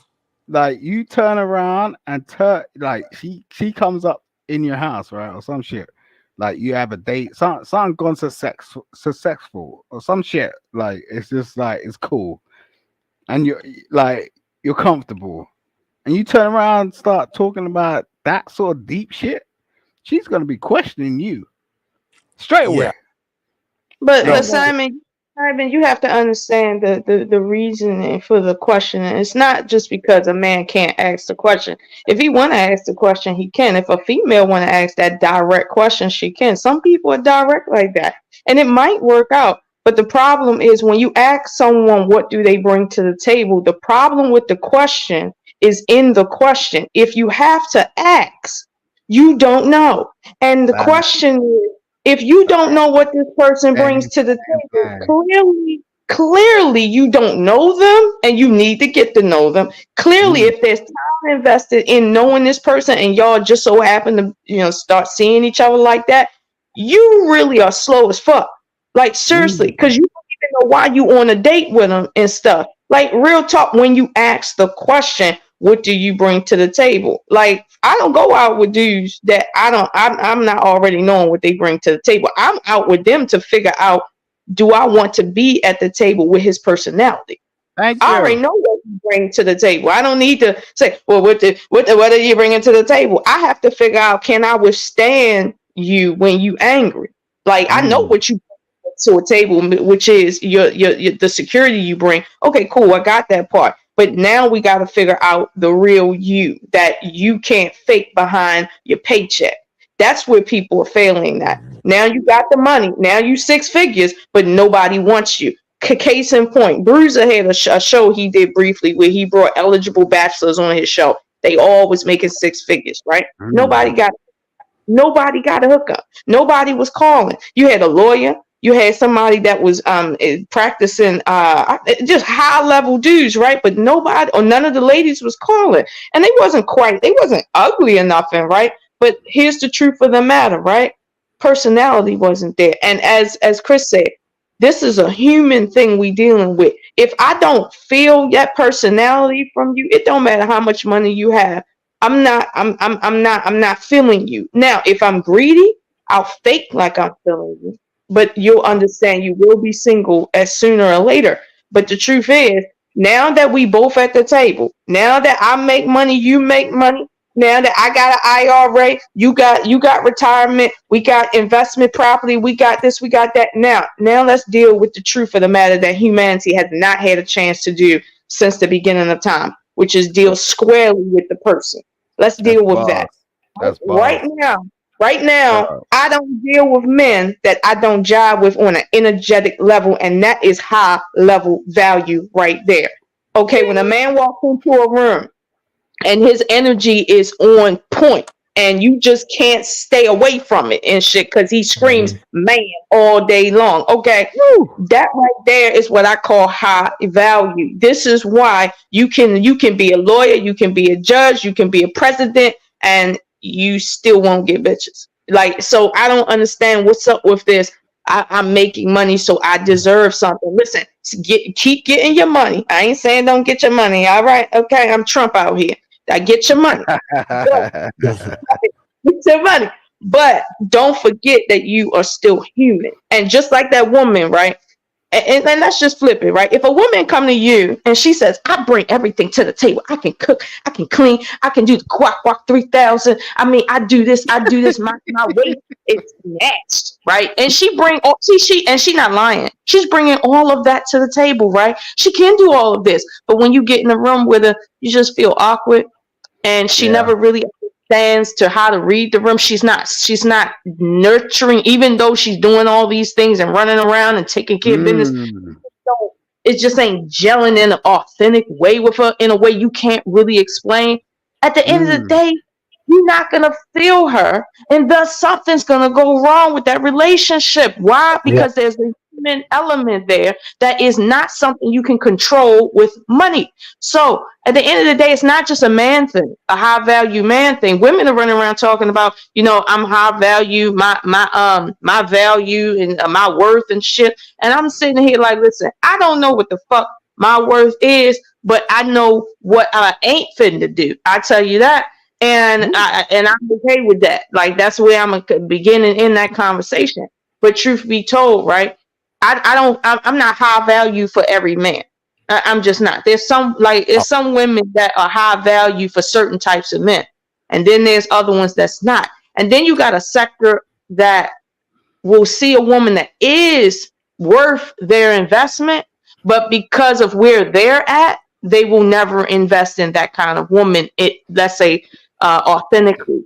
That is it's like a donut hole situation, like the ones that actually is, but they can't find nobody because they actually are, and everyone else is looking at them that way. It's kind of strange, but this is where we're at.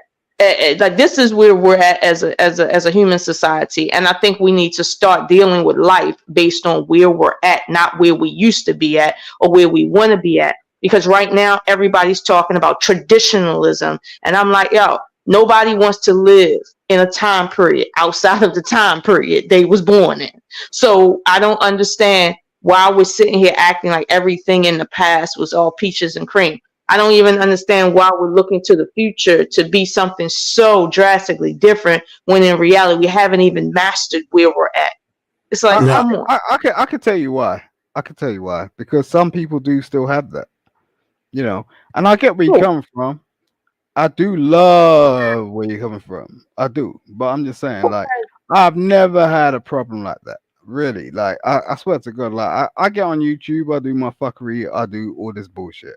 And, you know, salute to the people that have me on their platform. But, yo, why is it that this lady is still trying to come in my house? I have no idea. Like, I'm just like, yo, like, I must have done something right, right? I must have done something right for this lady to be still coming in my house. Like, apart from everything that's going on, like apart from all these like talking points and all the rest of it. So what I'm gonna do is I'm gonna appreciate her. I'm gonna try and facilitate her. I'm gonna try and be respectful. I ain't gonna play this game. Like, you know, I already sort of got through it for the last 10 years. So let's go for another 10. The game that you're saying, and correct me if I'm wrong, the game that you're saying you're not going to play is the musical chairs game, where you got a woman that actually fucks with you, but you're going to sit and try and play the time game and say, well, let me see if I can get a higher value woman than her, because if I can get her, then that means I can get another one, and now you're going to wait 15 more years to find out you ain't about to get that and shit, and this is the last train leaving. You mean that game? Yo, I got so many hollering at me. But the thing about a man is the man has to understand who is correct and incorrect. That's the whole ploys. It's like, yo, although like I got all these women hollering at me, I'm just like, yo, you gotta check who's the right one. Like who is the right one? Who you gonna stick by? Who you gonna sort of comply with? Who you gonna listen to? Because it's so far and few between. Do you get what I mean? So I'm I get what you're saying. You're trying to heads up, if anybody watch want to know what are the traits of a high value woman, it's right there, highlighted. Keep in mind, there's finances is not part of those traits. These are all the traits that circumvent around high value women. Granted, there's more, but these are the most commonly used. But yeah, my bad. Y'all continue. Gotcha. Yeah, thank you for putting that there. Now that I'm reading it, I get what you're saying, Simon. But see, here's the thing, Simon. I think when you speak to people, right, you have to be extremely clear based on how they think, not how you understand. Meaning this, when somebody says, "I have options," right? That's a very broad term. What you're really saying is nobody has options. Because if your options is I have a bunch of women that don't give a fuck about me trying to use me, that all have a fat ass and can't speak to me on any level other than a low level, that's not options. That right there is toxicity, and it's really a jail. That's not options. Now, how many people do you know right now that can say, I got 3 women that genuinely love me and care for me and want to be a wife to me and is wife material, and I got a choice between 3 of these chicks? How many men can say they got that right now on their roster? yo man. I don't really But wait, Simon. This is the difference between when you say a man has options and when a man thinks or woman thinks they have options because they have physical bodies in front of them. This is what I'm saying. We're getting lost in translation as a community. When I say, as pretty as people say that I am, I don't have no options. I mean that very literally. I don't have a bunch of people to choose from that love me. I don't have that. I don't got a bunch of people to choose from that value me. I don't have that. Most people don't. And that's just a reality that everybody's facing. So no, I don't go around thinking, oh my God, I got all these options because all these people want my number. And I know I've experienced like a lot of men that was on some bullshit, damn near 100% of them. So it's like, come on, let's be clear about something. Never tell people you got options or you don't. I got options. Speak to them very, very directly and say, hey, the options you have is this type of woman, that type of woman, and that type of woman. If you're trying to choose that, then those are your options. But if that's not what you're trying to choose, nigga, shut the fuck up, because you don't have no fucking options. I don't care how cute you are or where your bank account's sitting. You don't have no options. And don't feel bad about it. You in the same boat as everybody else with your high value ass. All right, so I didn't say anything about options, right? I didn't say I had options. Like what I said was pick the right person. I think that's the most important thing. If you could come across somebody and you're cool with that person, and I would say like most people that are successful, and you need to relate to people who are successful, like people that you may relate to. I mean, money don't mean everything to everybody. I'm just saying, like you, it don't matter if you got money in your pocket. It don't matter if you're the richest nigga out here. If you got like 5 bedroom or a mansion or this that shit, you could have a 1 bedroom apartment to be with the happiest person you're with. That's what rich is. Rich is not money. Rich is not sort of like what these people come out here and try to portray it like it is, because that's not what's gonna make you happy. You could be as rich as fuck. And I know so many millionaires that have turned around and jumped off a damn, building. Mhm.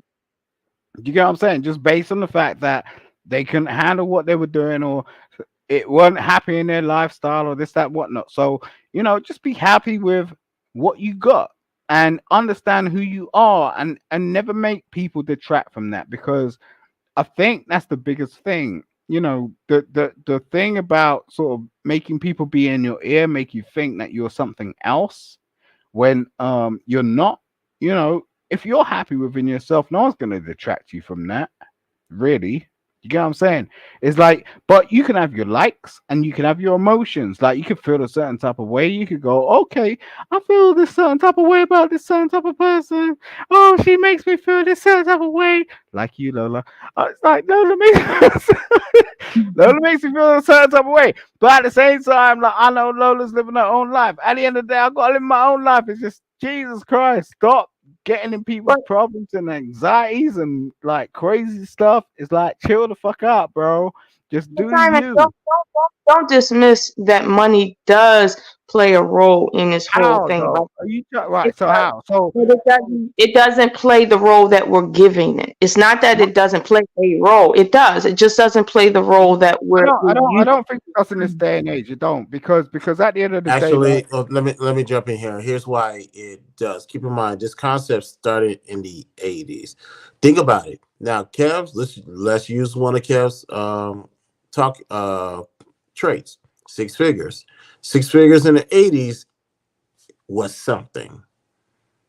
Think about it. The 80s. Six figures in the US may not be mean much to over here, but six figures money counts. Because keep in mind, high value is really for the average day people who work their way up the ladder. Otherwise, celebrities will be considered high value.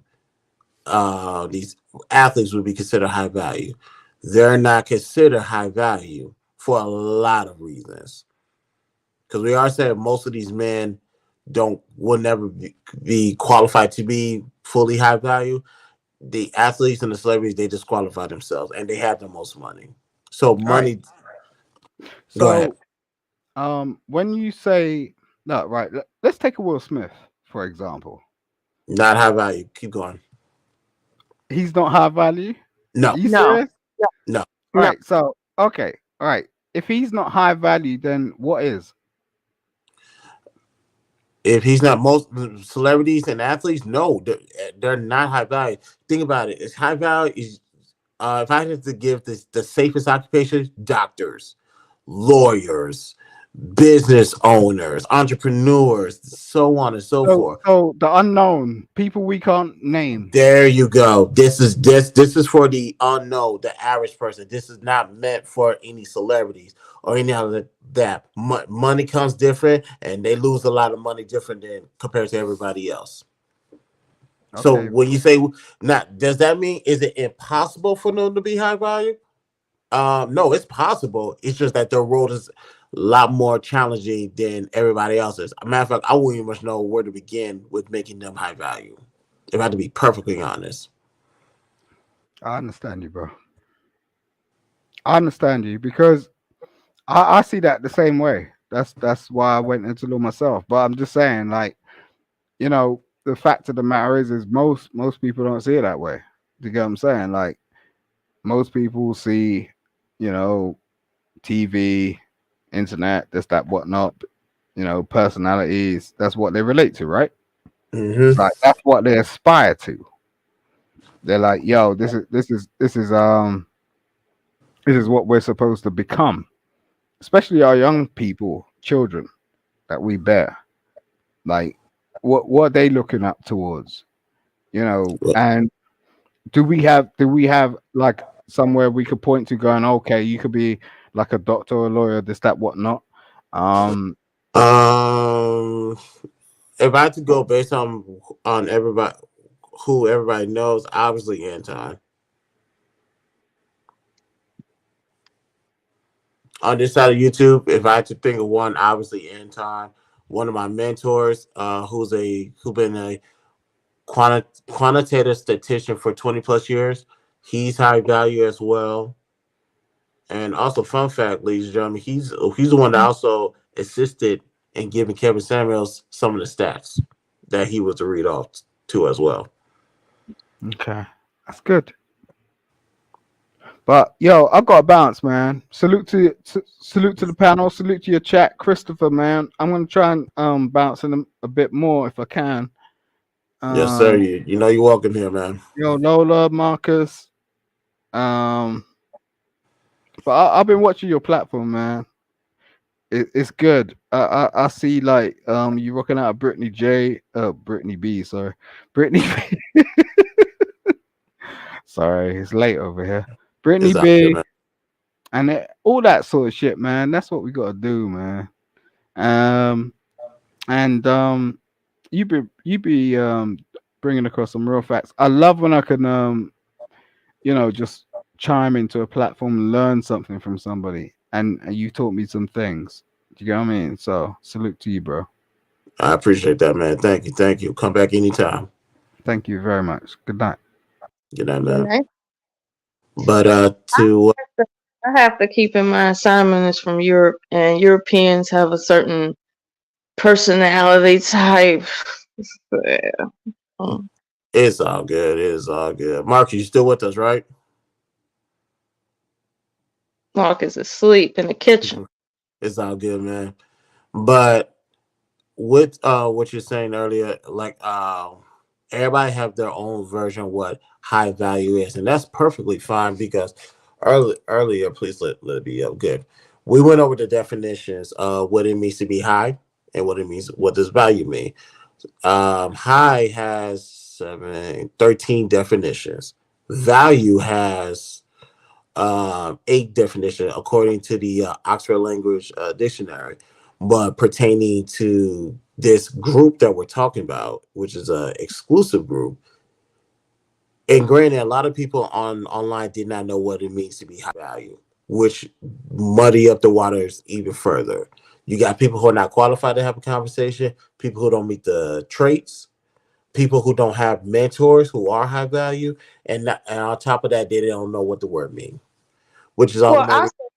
Go ahead. part of the reason why they can't have the conversation is because one, they don't come from that. And when I say come from that, I mean, like, as you're saying here, you're saying importance and or worth, and usefulness, right? um for instance, they say as a woman, when you enter a man's life, entering his life should up your social status, period, right? Hmm. But we know the average woman to above average woman, even when she marries, her status stays the same, especially if she's of color, a woman of color, especially if she's black. She does not move up in her social status when she gets married.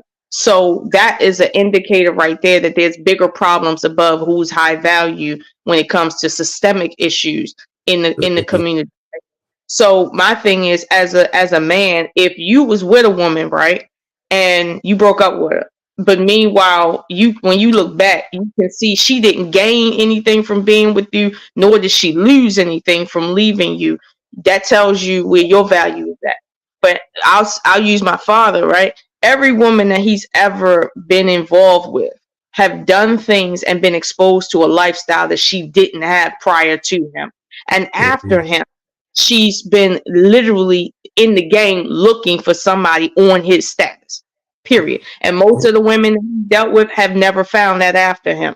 That's what I mean by you understand your value based on, as a man, based on how the woman that you're dating, how her status comes up. Now, some men, and this is what I see. Now, I ain't shading nobody, but this is what I see. Some men try to cheat the game, meaning they make 50 grand a year, right? Which is like, you know, it's average, real average. I mean, it's not a lot, but it's average. But then they say, let me go get a chick in the gutter. You see what I'm saying? And because see, she make 20,000 working as a cashier. I mean, I'm upping her status, right? And to a degree, yeah, by definition, you are upping her status. But the fact is, you don't really have status. So this is like a fake out situation. So when she get with you and she realized she's still in the struggle, and that wasn't a status upgrade for real, because everybody's still in the struggle, now you're going to start having to deal with other issues. And usually when women don't respect you, it's because they don't feel that status upgrade. If a chick understood that her leaving you means her going back to a hell or wherever she came from, usually she respects where she at with you, because she She got recognized something to lose, right? right, she got something to lose. But see, people don't understand that they trying to cheat the game. You know what I mean? Like when these dudes get on these dates and they want to do 50 questions and shit on the first date, it's like, no. You're trying to cheat the game. You're supposed to go through the motions of getting to know a chick over a period of time and then deciding if this is what you want. Trying to ask her all the cheat code questions on the first date. Nah, this is why your dates are sour. This is why they're not romantic. This is why it's boring, because you're trying to cheat the game, trying to get to the finish line without playing the actual game. And it's like, ain't nobody gonna cheat the game for real, for real. You're just gonna play yourself in the process.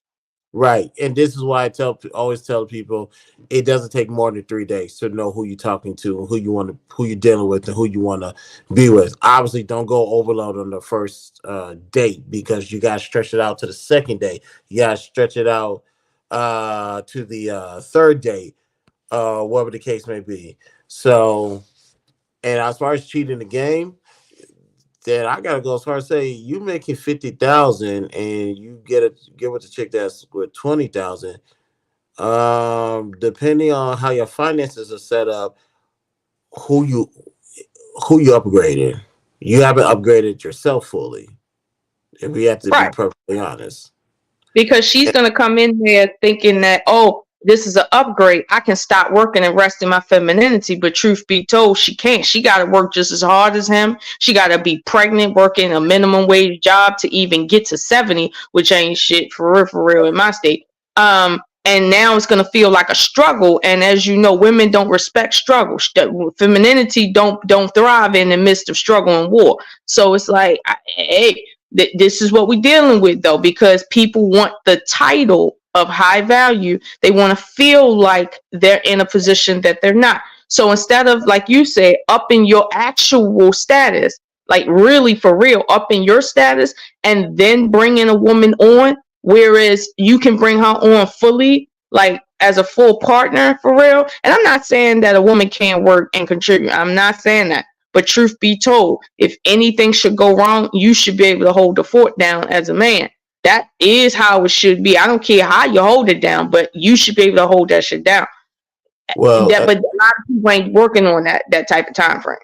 Well, no, right. And several things. Number one, you should not be in the dating market if your money's funny. That's number one. Because you can hardly take care of yourself. Now you want to bring in an extra person. That's about as stupid as a homeless person taking care of a dog. Doesn't make any damn sense. What you got a pet for? You're struggling. Now you want the person to be with you to struggle. That makes no sense. That's number one. Number two, as far as women who has a job and is contributing to the bills, ladies and gentlemen, that's perfectly fine if that's well within your structure of how you want this relationship to go. If you want her to chip on the bills, that's okay. Especially if she's cool with it. If she's good with it, if she wants to give you some or all of a check, rock out. However, that definition doesn't suit you. And guess what? It's okay. The world is still going to spin. Things, your job is not going to fire you if you're doing your job. People are still going to show you some decent level of respect, but that high value title is not going to it's not going to fit you, and you're just going to have to live with that. It's not the end of the world. Right. That's all I say about that. Right. It's really not the end of the world. Like let's be honest. Like, why do you care if you high value, middle value, and no value? As long as you walking in your purpose and you are happy with what you're doing, like who cares? Now, grant most people ain't happy with where they at. I'm not happy with where I'm at. I'm putting their applications right now. Trying to do better. But it's like, what are we really doing right now? Like most people can't even find people that's genuinely like matching their energy, matching their personalities and stuff, and they acting like it's all about the Benjamins and shit. And it's like, come on, like don't do that. Like, granted, get your Benjamins right because you need Benjamins to eat, but don't forget what's real. Like money isn't really real. You see what I'm saying? What's real is what money can't buy, and money can't buy personality. Money can't buy someone who cares. That's not what money can buy. That's right. No, that's a fact. Marcus, you wanted to chime in? Are you good? No, can you hear me? Yeah, we hear you. No, yeah, just because these conversations, I know that when it comes down to the subject, what you guys are talking about, a lot of this stuff is going to be one of those things where it's going to be like a never-ending uh, battle for that point that you want to make yourself established. Like, I'm at this end of this finish line, so and so. So now I meet this criteria, this checkbox. But not everybody's gonna be, not everyone's gonna be everybody's cup of tea. So with me saying that, it's like high value. People will look at it depending on how you were raised, how you look at your culture, how you were bringing up your upbringing, what you want overall. We can look in the general sense, yeah, the market, the money, the status, whatever, but it's who you want to be with at the end of the day. Like, we can say this all we want, but people are still going to do what they want to do. It's going to be the way that it is, and that's it. So like, we can always have this conversation, like you said yourself, the whole high value man and stuff like that. It's going to go back down to the same square root. Go back down to the first box. It's going to be the same thing over and over again. Mm-hmm. Well, I'll say this, right. It is about who you want to be with, but truth be told, people want to be with people beyond the whole money thing, with people that please them. I was watching an episode of Love Is Blind, and there was this one particular guy that maybe 4 out of the 10 women or so was actually feeling, but nobody had ever seen the man, right? But they were all interested in him just based on their interaction with him from behind the wall, right? And when he had told one of the girls that he had a stronger connection with some other women over her, because it's about 10, 15 of them and stuff, she was hurt and she was crying, right? And you Didn't she call him an F boy or something like that? No, she didn't call him F one. Not that episode. But Uh, it was like she was hurt and she was extremely disappointed. But you would think, well, she never met this man like physically in person. She sat behind a wall and talked to him for over several dates. But yet not everybody, but a lot of the women were attracted to him. Now, mind you, right? They heard what he did for a living. I think he did. He might make. I want to say, if he had no experience with his genre, maybe 90 grand coming in the door, right? With his genre, he good to go. However, that's not why the women were liking him. They were liking him because of what they experienced beyond the money. So here's the thing: humans are a delicate balance of nature. It just is. It's a delicate balance of the physical, the mental, the psychological, and the spiritual, all kind of amalgamated into one thing. So we can't say, well, because we make money, what we what we're attracted to, because women are attracted to men that have money. But the truth is, women aren't just attracted to men that have money. They're attracted to men that look good too. They're also attracted to men that they have a connection with, which is something totally separate. So, we can't just keep saying high value, low value, high value. And it's like, where's the fucking middle? Like, where's the middle value? I think we would do better if we all just kind of reached for the middle. Like, if you a middle value, means that, hey, you can go up and you can go down, and that's a safe place to be, because it keeps you on your toes. You're trying to be high, but you're working so you'll never be low. Like, I think we should all be middle, because that right there is the best path. Because this whole high value shit got everybody delusional. Like, seriously. And this is what I said in my and Marcus got to dip out. But Marcus, like I said, thank you for pulling up. You're more than welcome here anytime. You're welcome at the BTSI show. So thank you for pulling up, man. I appreciate you. Yeah, bro. Thank you. Just gotta head out because I know I gotta get up more in the morning. But just want to say appreciate you. Shout out to you. Make sure everybody hit the link, like, share, subscribe, hit the notification bell. Leave a comment for you to subscribe to your channel. And shout out to Lola as well, aka Game of Dragons. That's so she likes to be called sometimes, or Love Experience. Mm-hmm. But yeah, just it's a good conversation. Great, I like having these spaces where it's chill for the most part. We might have a little back and forth every now and then, but overall, it's just a conversation at the end of the day too. Yeah. Yes. And like I say, welcome back at any time. I appreciate you, man. I'll see you on the other panels. But See you? and also what you're saying about mid value, this kind of goes to what I said in my marriage series, part one. There's 5 steps. One is you need to know your strengths. Number 2, you need to know your weaknesses. And number 3, you need to find 3 traits that describe you.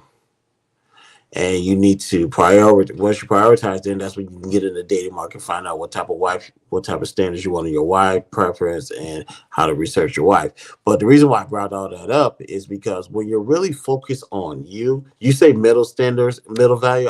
I get where you're going with that. But when you're just focused on you and not worry about hitting certain benchmarks pertaining high value, you all know, you're gonna know sooner or later if you are in that category, if you're not. And if you're not in that category, your world is still gonna spin, and you're still gonna go on with your life like it's no big deal. Like, if like me, I would never. I'm not considered high value based off of Kevin Sixes and based off of other things. However, because I'm working on me and I'm doing other things, maybe down the road I'll probably be in that group. But that's not something I'm gunning for. That's not a title that I'm looking to wear like a badge of honor. People here on the same space is doing that, but like you said, they need to just find a nice middle ground, a fight median, and work with that, because I, they're trying I, to quickly. I, I'll tell you this, Chris. I think, and you can tell me if I'm wrong, but I think the reason why you feel that way is because you've already found your happiness. Mm-hmm. Yeah. I found my happiness, found my joy, found my peace before I a long time ago. Right.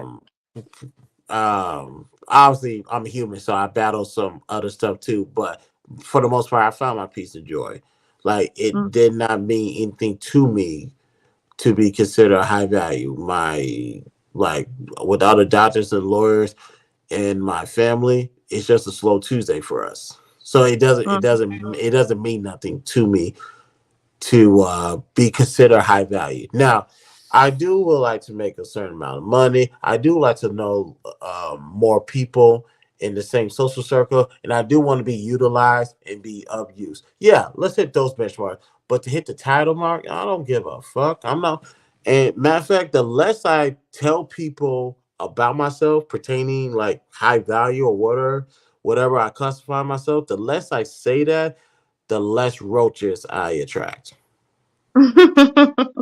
Like, I have to be perfectly honest. Like, a lot of people attracting a bunch of dust monkeys, and And it's like, this is the chicks that you want because you keep opening your damn mouth. When it comes to this high value stuff, you're supposed to shut the fuck up and not say a word to anybody. Mm-hmm. You're supposed to, but see, it's funner when you can act like a celebrity and pop bottles and pretend that you live in a life that you're not really living and stuff. And it's like, like it's easier to do that. And I get it. It's the lust factor. But we're humans, so we have to kind of give a little way for that. You know what I mean? Just a little bit. But you know what? We all have to come back to reality. And I will say that in my experience, right, when it comes to a man understanding what he uniquely needs in a woman that maybe his friends don't need, and things like that, because everybody thinks they need a certain prototype, right? Like, and it's just a generalized prototype. But then when they get that, a lot of times it still don't work. Like you say, you want a loyal woman, right? You get a loyal woman, but then you realize you really don't like her because she just don't fit the aesthetic that you really looking for. But she loyal. But then you say, I want a woman that fits my aesthetic. She's loyal and she's nurturing, right? First of all, motherfucker, you ain't gonna get 100% of everything. The best you Nope. gonna get, and that's the best. Yeah, most men ain't walking around here getting the best. Okay, so you lucky to get 70-30. Lucky. Most people working on 60-40. So what are we doing here? But here's the thing: when you get a perfect woman for you, right? A lot of times men, as they say, I'm not ready for that type of commitment, or I'm not ready to settle down, like in terms of marriage, but I'm ready to play married. You feel me, in that relationship stuff. Mm-hmm. Like, they said they got a lot of excuses, like their money ain't right, but they ready to be this. They ready to settle down, but the money isn't right to take care of the woman. It's all these excuses, right? But the truth is, it's like, if you a guy and you just a 9-to-5 guy, you got a pretty decent job and stuff like that, you have a decent house, you don't need a bulldog of a woman by your side. You just don't need that. But let's suppose you an entrepreneur and you're in a highly competitive market. You might need a bulldog of a partner in terms of a woman to supplement what you are not doing, so that it can be an equal partnership with nobody feeling stressed. Now, your friend might not need that in a woman. You see what I'm saying? Your friend might not need a stay-at-home woman. Like, he might not can't afford to do that based on what his plight is. But if everybody looking for Mary Poppins that's going to be at home baking cookies with the kids, like, what are we doing? But those women, and what I think I told the man is like, those women do exist. Those I guess what people call mythical women, they do exist out there. But truth be told, you gotta present something to them to reveal, so they can reveal themselves and make themselves available. I That's think one they thing. are making themselves available. I really do, but I think they make themselves available, and then when men get with these types of women, they cheat on them because they find them boring. Yeah. Yeah, and that's one thing I always tell man. The chick that you're asking for are the boring chicks. Nothing wrong with being boring, but you better be ready for that. Especially if you're promising this person a monogamous relationship. hmm I've heard so many women, and I know you've heard the stories too, where they did everything right. They were loyal, they were faithful, they were supportive, and then out of the blue, the guy does this, and he says, "Oh, it was just sex," but then a baby pops up, a STD pop up, something else pops up, like, Yeah, and that's then you're sex, like, like "Well, I said. I've seen that so many times that, and then she's like, I'm at home with the kids being faithful and you out cheating." You see what I'm saying? This is the chick that was home baking cookies, taking care of the kids. But see, the fact that she's always home, she don't have no reason to kind of get sparked up every day. She's in a routine. She's always talking to children. She's always cleaning. So she's not in her best outfit trying to impress. It's like you get used to that. And then when you see women that are out there actually trying, they look more let's say they look more attractive to you in the moment, because that's what is attractive. So it's like, again, did you pick the woman that you needed, or did you pick the woman that the manosphere and or society told you you should be looking for.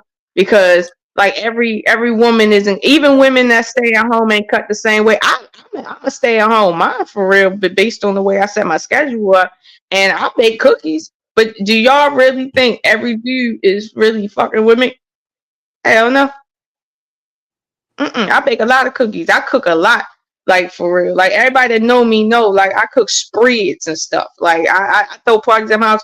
Should people be like, yo, this is too much fucking food? Like nobody comes to my house starving and leave starving. No, I don't do that. This is how I am. But at the end of the day, every dude ain't cut for me. Some people be like, yo, she too masculine. You know, she too godly. No. She know how to fight grown men. No, I ain't fucking with her. But I bake cookies too. Maryland, Maryland, Hmm? Maryland, the state. You. Yeah. I knew it. I just knew it. That's all I'm gonna say is I knew it. I'm not gonna say the city because I hear you talking. I'm not saying I'm not gonna give away her location, but I just knew.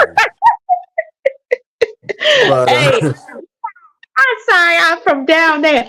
But I can't. I do be trying to like make my voice sound a little more professional. but hold on. But with that, what you say, Lola, your representation is masculine, and that's only based off of the topics you're tackling, which warrants that.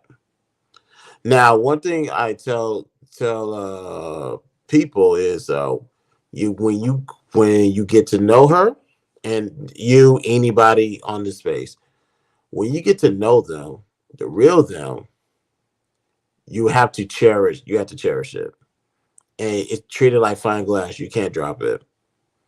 Mhm.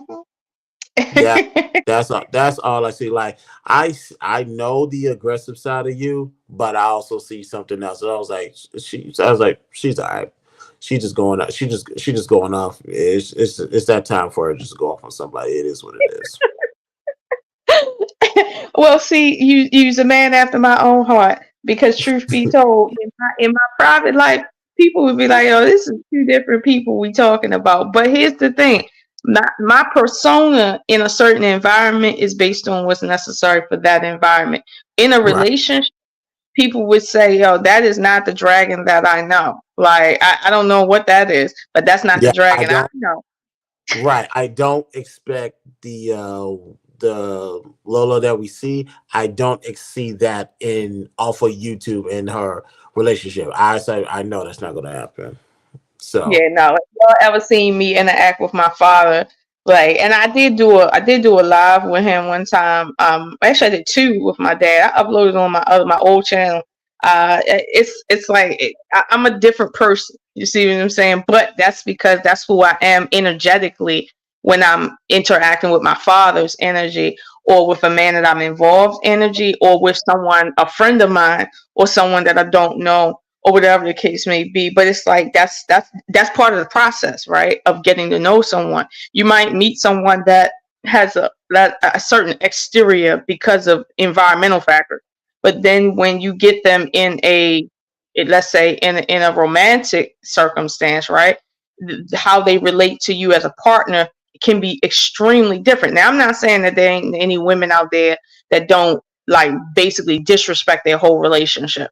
But truth be told, mhm. right? A lot of times women they act in their relationships based on how they grew up, meaning this is all that they know. And so like for me, like because I grew up with my father and men like my father, I interact with men based on what I know about them, based on my experience. So people come to me and say, well, why is it that your house is always clean, like you're extra clean around men, like extra clean around men and extra foodie and shit around men. But that's because of the way I grew up and the type of men that I grew up around. It's automatic with me. It's not even like it's literally not even second nature for real. But I know women that didn't grow up around men at all. They grew up around women who didn't have time to cook. So therefore they know how to get stuff done.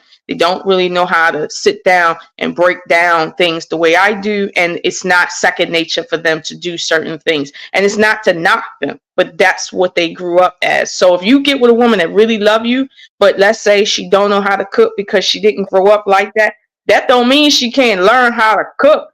That's not what that means. It doesn't mean that she is basically a throwaway because she rough around the edges. Like come on, she came from the same hood you did. Like let's be real.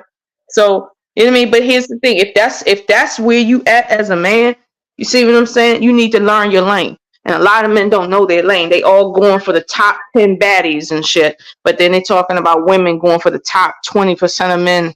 I don't understand. You can go for. I tell people you can go for whoever you want to go for, but what makes you think that person you deserve that person, or you're entitled to what you deserve? Especially you don't have the results to show that's what you deserve. They And don't. They just throw spaghetti at the wall at this point. right, and that's what I tell people. It's like you talk to women, they say, "Oh, because I look good, my sex is good, blah blah blah." You talk to the guys because I'm a man.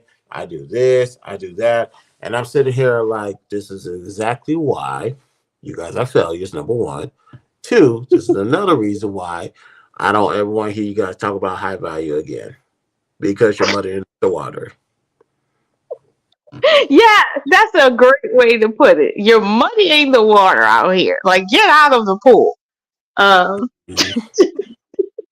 you're I, muddying. it be like that, and that's why I get so sick of this conversation for the past 3 years now. That's why I say I I, I titled this. Well, I start off by saying this is the commence not a commencement. This is the initiating. I'm initiating the end of high value, particularly the conversation, public conversation. Mm-hmm, Give this back to the gatekeepers. Let mm-hmm, them handle it how they want to handle it, and just leave it at that. Because I like some people are like I said, some people are gonna say, Chris, you're not high value. So how can you determine? I hang around high value people who tell me what it is. My mentor is high value. The people I interact with here, who I interact with in real life are high value. They will be disgusted if they found out that you guys call yourself that. In what world do you qualify? right. What world do you qualify as high value or usefulness, right? And you know what? I have to tell people that it's like if you come around and your mere presence in somebody's life is a blessing, right? You are high Mm, value. Period. You are. And but some people they know what their value is because truth be told, they're not a blessing in anyone else's life. They're more like a leech or a burden. They're not a mm, blessing. They're not the ones giving and being useful and being worth something in relationships they're in. They're just there to take. Like some women, like they'll on a first date, and these are the lower class ones, they'll be like, well, you gotta buy right. me something. Yeah, my nails need to be done, or some old dumb stuff like that, right? Or they want the dude to pay for $300 meals and tip the waiter and stuff. Here's the thing: as a woman, right, you bring no value to that interaction because that's not a relationship. You bring Mm, no value to that interaction. That man don't get that man don't even get the joy of saying he went out with you. You see what I'm saying? Because who are you for him to brag to anybody else about? Who are you to him? But a burden right now, a liability. What yeah, are you to him? This is what I'm saying. So when people talk about, they high value, listen, everybody know where their value really stand at. Everybody know. You feel me? Like everybody know. So if we're gonna kill the use of the term, I think we need to kill the culture of it. So the way you kill a culture, right, is you make something very unpopular, right? Because people go where things are popular. Like the term high value got popular, so people went with it. So you make it unpopular. for people to use that term in any circle and actually get away with it. So it's like right now there's certain sectors where you can use that term about yourself, right?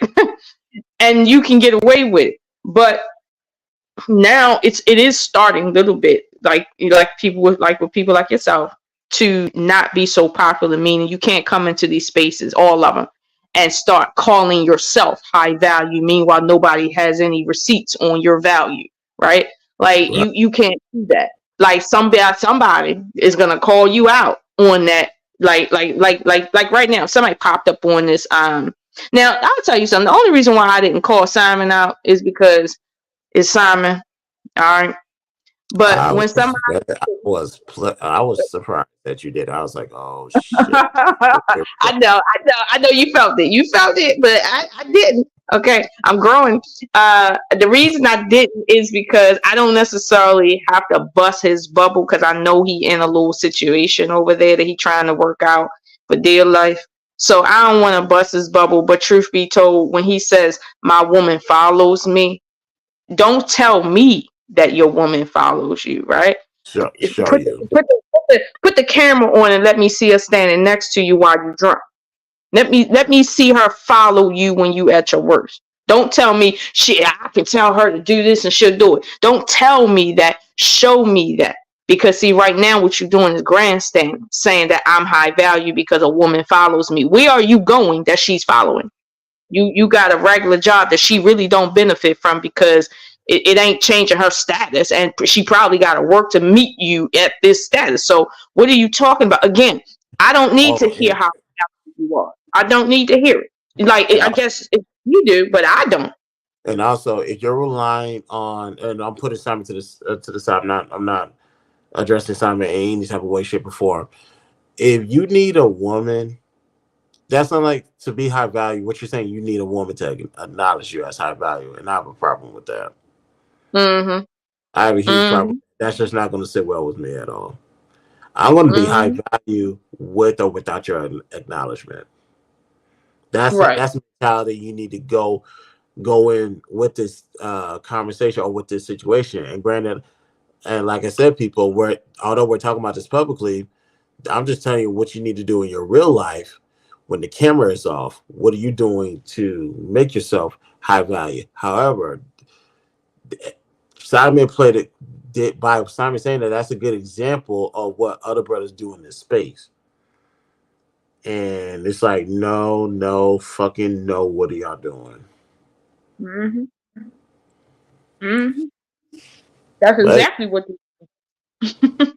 uh, yeah, but you can't save everybody. That one thing I do know. But I can, like I said, I just like the match, and I'm gonna see where it leads me. But you see, I'm not trying to come down on him personally, right?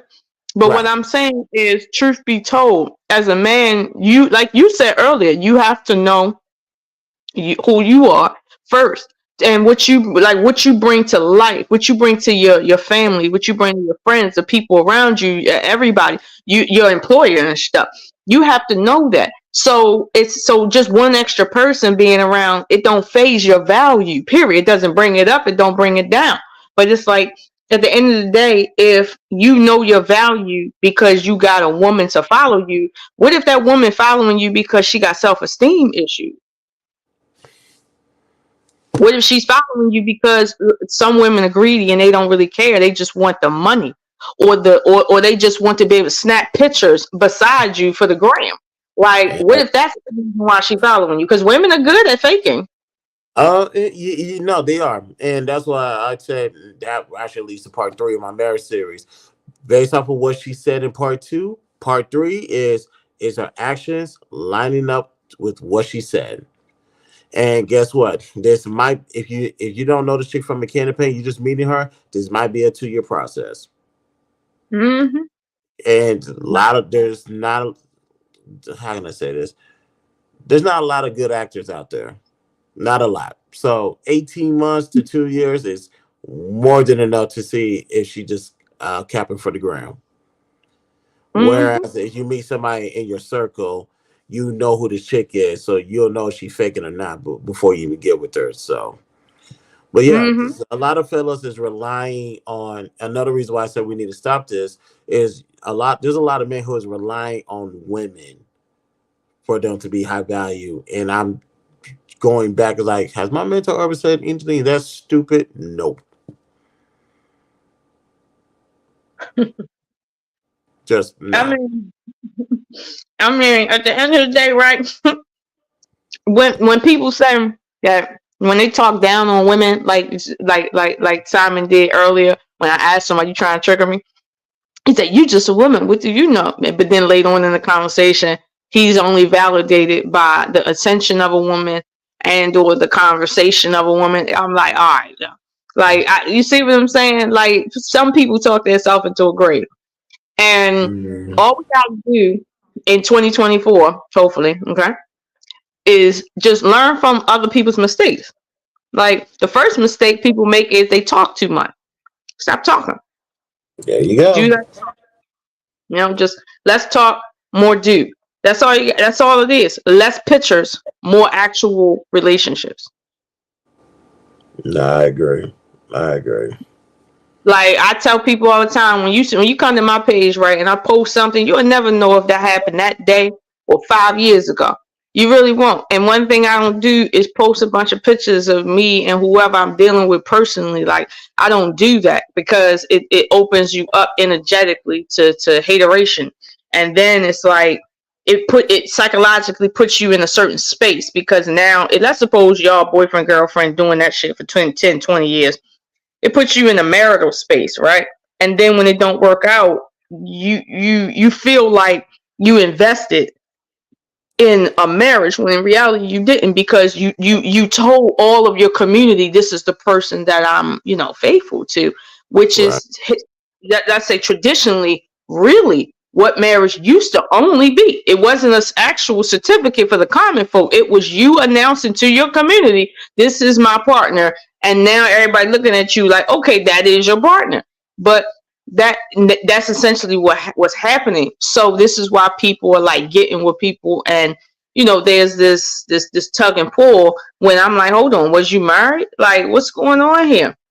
But all I'm saying is, the culture of value and high value, or let's say fake high value, does need to stop. But it doesn't stop because people want it to stop. It stops because you have people like me and yourself that's sitting on the sideline listening, that's going to pull people up in the moment and say, hey, hold you to task for what you said, what came out your mouth, like we used to do back in the 70s and the 80s. If you said you was about that business, you was about to show it in that moment.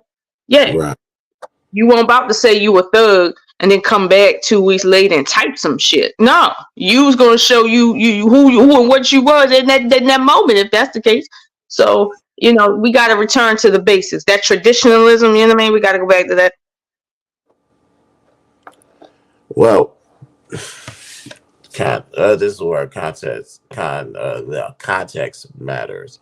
When they say go back to traditionalism, one thing I always tell people is you got to be a little bit specific on what traditionalism is. Are you going back 60 years ago? Are you going back to the Bible times? Because Bible times probably as traditional as it's going to get. Like when people bring up that you women should act like a Proverbs chapter 31 wife. And I said, okay, you want to go there? Let's go there. Mm. You want her to be a stay-at-home mom. You want her to do all this for you. Where the Proverbs chapter 31 wife, matter of fact, Proverbs chapter 31, verse 24, I believe, she made garments. She went to the town square. She sold those garments to the merchant. So she actually went out and made money and did her thing and still came home to be a mother and be a wife, so on and so forth. While they're introducing new concepts of traditionalism, like a stay-at-home wife. So one thing I always tell people is you need to know what you're talking about before you talk it. Mm. Say And that again. that's just be the main. That always my biggest pet peeve with a lot of people. They talk when they don't know what they're talking about. So if I'm going to tell people we need to go back to traditional ways, I'm gonna tell you what time frame I'm talking about, and I'm gonna provide the context. I be playing with people. I be like, so you talking about the traditionalism of slavery? Like whenever a black person say that, I be like, oh, so you want to go back to 1687? Don't yeah, when blacks couldn't get married because we was only 3/4 of a human being, like monkeys and stuff. You mean that kind of marriage? Yeah. Yeah, You mean the dark ages type of marriage where common folk wasn't really married, right? Like okay. Or you talking about back 2000 plus years before Christ?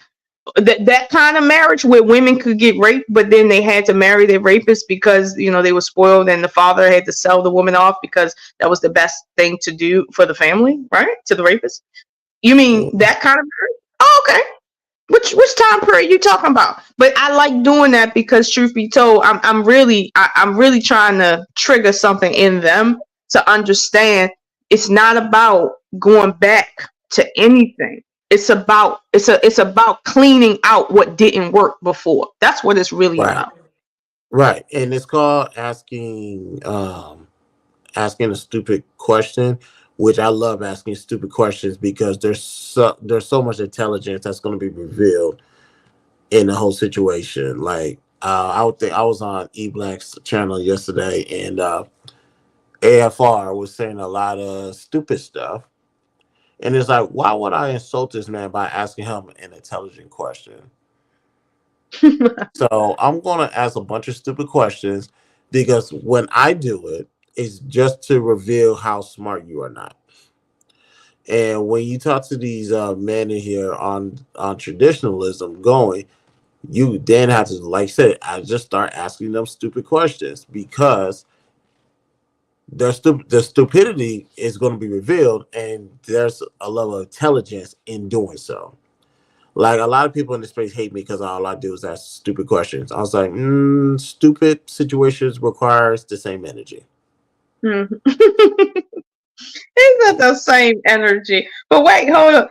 Okay, I don't see it as stupid questions, right? I see it as the most basic, simplistic questions, right? Because I remember ex of mine. I remember he told me one time. He said, if you want to prove a fool wrong, right, that think he's intelligent, he was like, find the most basic thing, even if you already know the answer, and just ask it and just let them answer the most basic questions about what they're talking about. Like, Do you know how many times I ask people about this and how they get stumped? I can Yeah. only imagine. I'll be like, "Oh, please tell me more. I'm listening. I'm listening." And they come up with some high value are men that they gotta make six figures. All this. I said, "Yo, I didn't ask for the trace. I asked for the definition. What is it?" They can't even get. Like I said, they couldn't even get this right. And I was like, "Oh, we're fucking doomed as a community." Mm-hmm. Just ask them what it is that they talking about, and then and let's suppose even if they gave you a definition, right, and it sounded kind of cool. The next question would be is what's the likelihood that your personal definition is going to be matched exactly with another human being of that highly controversial term? What's the likelihood you're gonna find somebody else? Like, do you know? Like, you know what I mean? Because no two people think alike. So, what's the likelihood? Like, let me know. Let me know. Yeah, yeah. And I would tell people, show me in your life where that likelihood is, because right now you're looking at a 0% success rate.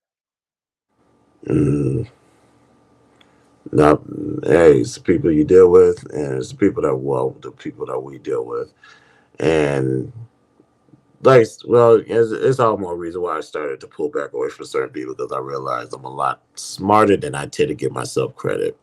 The credit I give them is the credit I'm supposed to be giving myself, but I'm call me a humble individual. But it is what it is. But I guess I did not realize it was 1 o'clock in the morning on my time, so that means it's 2 o'clock where you at. Yes, sir. Yes. I was taking a nap earlier, so that's why I'm up and I got a little energy. But I'm about to go back to sleep. I might get up too in the morning. But I think we just over the 3 hour mark. But yeah, yeah. Yeah, I'll probably wake up and I'll wake up a little bit early and I'll just go to the gym in the morning, knock that 30 minutes out, then I'll go to work. But Lola, you already know you're welcome back here. In confession, I'm still stuck on season 1, episode 2 of Game of Thrones. I promise when my schedule clears, You I have to should. You have Hmm? to finish that because you have to finish all 8 seasons because the ninth season, no, I'm sorry, the 10th season is coming out this summer. So if you haven't finished Game of Thrones and then you haven't even started with Game of the Dragons. Game of Dragons, no, not Game of Dragons, I'm sorry, House of the Dragon. That's the series. House of the Dragon season 1, House of Dragons. season I'm sorry, I'm thinking of yeah, your no, no, I named mine that just in case they changed their name and then the algorithm would just kind of flow to me. But that's why. smart, very smart. But you have to get through all of them because you won't understand the next series. You see what I'm saying? The House of the Dragon. If you haven't watched that and watched it, like paid attention because these names.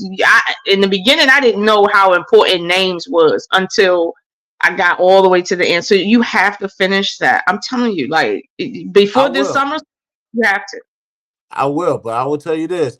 When I saw Jason Momoa and how stiff of an actor he was, I was like, yeesh. I see Who? why you didn't get no acting opportunities for a long period of time until Wait. Aquaman hit. Hmm? Oh my God! Oh, I know who you talking about. But no, no, no. He was. He. I liked his character because it was a stiff character. It was. Um. Okay, it was a stiff character, or was he was just a stiff actor at that No, time? no. Like the point of the character was to show that he was supposed to be stiff and then be nurtured outside of it. Gotcha. Yeah. Because I was like, this is not the Jason Momoa I know. First of all, he was slim. And I was like, Hmm. skinny Jason Momoa, this is not a good look. This is not a good look. And I Hmm. was like, yo, they gave you the worst character to play.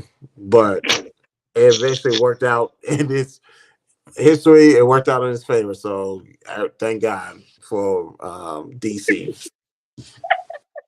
But Yes, I you, was you like, have to finish that. And here's the thing: when I first started watching it, I'm from Baltimore, and I've seen violence, like a lot of it, right? But when I mm-hmm. watched the first 3 episodes, I was like, "Yo, this is a lot of violence, yo. Even for me, yo, I'm not used to this shit." But then after about the third episode, I just got hooked, and it got to the point by the 8th season, I was mad when I had to stop watching. Like I was like really like I told myself I was gonna boycott the whole series because they was taking too long to make another one.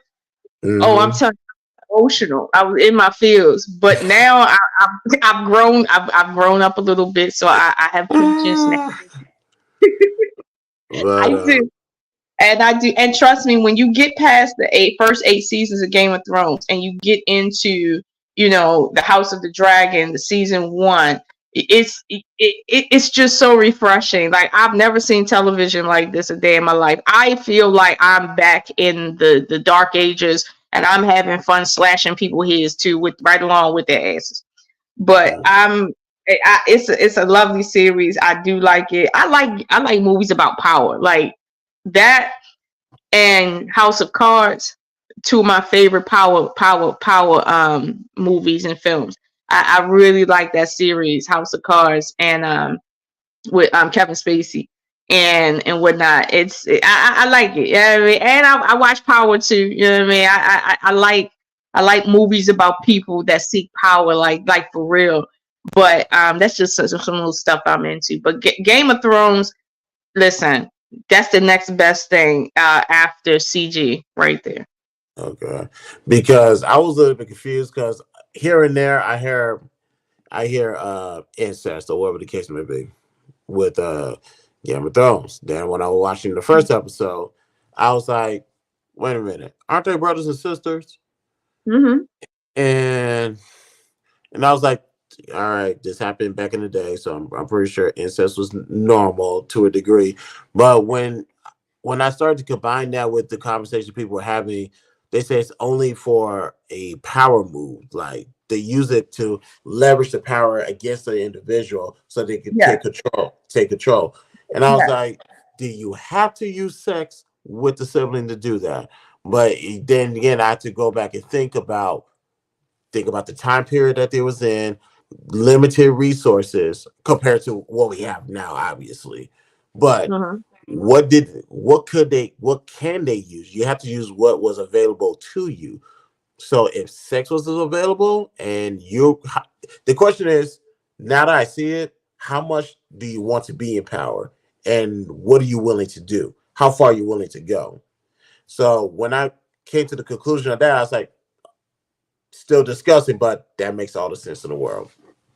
That's not even the most disgusting part of that film. So I've seen some more disgusting stuff than that in there because it's like, yeah, I've seen more disgusting than that, but it's yeah, it's it. But you're right. The reason why that practice was done was because it was about power and leveraging power in terms of your lineage. That's why that happened.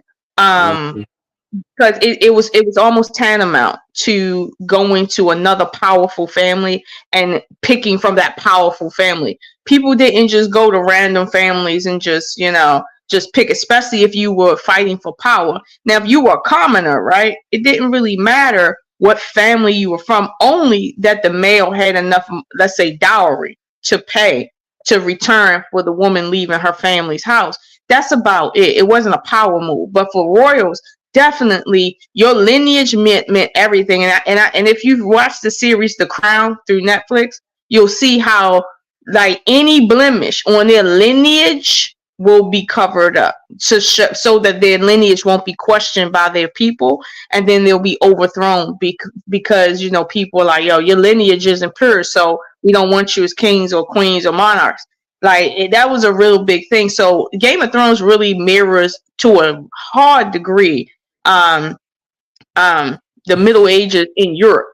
It does, like, extremely, like, Middle Ages in Europe all day long. Mm, okay. Let's see. I gotta prepare for. Well, I won't. No, actually, I'm free. I don't do my game show until 8 or 9 o'clock tomorrow. So, like I said, season one, episode two. I'm stuck on that. But Season one. Wait, episode whoa. two. Season one, episode two. In my defense, I've been busy. So I didn't hold give on, get. Ned is still alive. Ned is still alive. um, is Ned the one that got pushed out the window? No, that's his son. I'm talking about the little boy's father. Is still alive? I believe so. Cause Yeah. ain't nobody died. I thought that little boy was done. Then they, in the beginning of episode two, they said he still managed to survive, and I was like, Mhm. ooh, hey, Mhm. Jess, don't you judge me. Don't you judge me. Thank you very much. Hey, if it's episode two, I know Ned is still alive because I know it wasn't until a couple episodes later. But it's like when something happened to Ned, right? And I was really like emotional going to work the next day, and like, friend of mine was like, Oh "What's my wrong?" God, y'all Yes, so. yes. I'm not And you even. know what I'm not someone told even. me? You know what someone told me? They said when I watch it, don't get too emotionally attached to the characters. I'm like, Yes, what are you don't. talking about?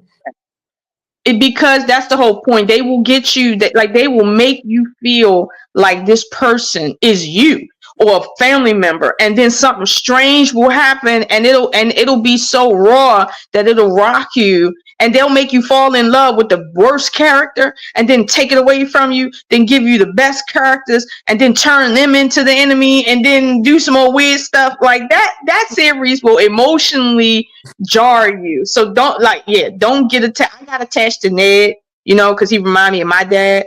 And then like They got me. They got me. Listen, I fell in love with one of the dragons, and they got me. Okay. Yep.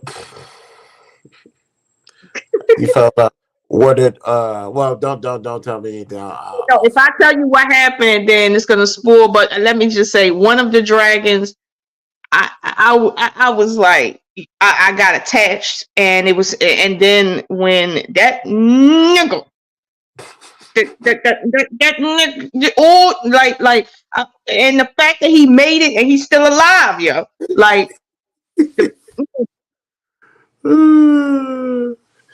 all right. I'm gonna knock out a few shows tomorrow. I'm not gonna start working on my next week's show until probably till Saturday. And speaking of which, ladies and gentlemen, what am I talking about next week, Tuesday? Well, we're going to go into the Bible because we're going to talk about Lilith. Yep, we're going to talk about Lilith. We're going to bring this discussion to an end. A lot of people say Lilith is in the Bible. A lot of people say she's not in the Bible. Or there's some spirits and some trace where she is lingering around. So give me a week. I'm gonna do a lot of research, a lot of studying, but we're gonna talk about Lilith. So just be ready for that. That sounds interesting. Yes, I'm gonna show you guys how to properly have a conversation pertaining to the Bible with context. A lot of people don't do that in this space, but I'm gonna show you how to do this the right way, the more responsible way. Now, I'm fully aware, again, I think I should say this for the record. I'm fully aware that I'm not gonna be well received. And the results are gonna show it. But at least one of y'all is gonna get the right answer, and one of y'all is gonna spread that to the masses. And I'm okay with that at the end of the day. But Lola, you're more. What's up? Go ahead. I know that's right.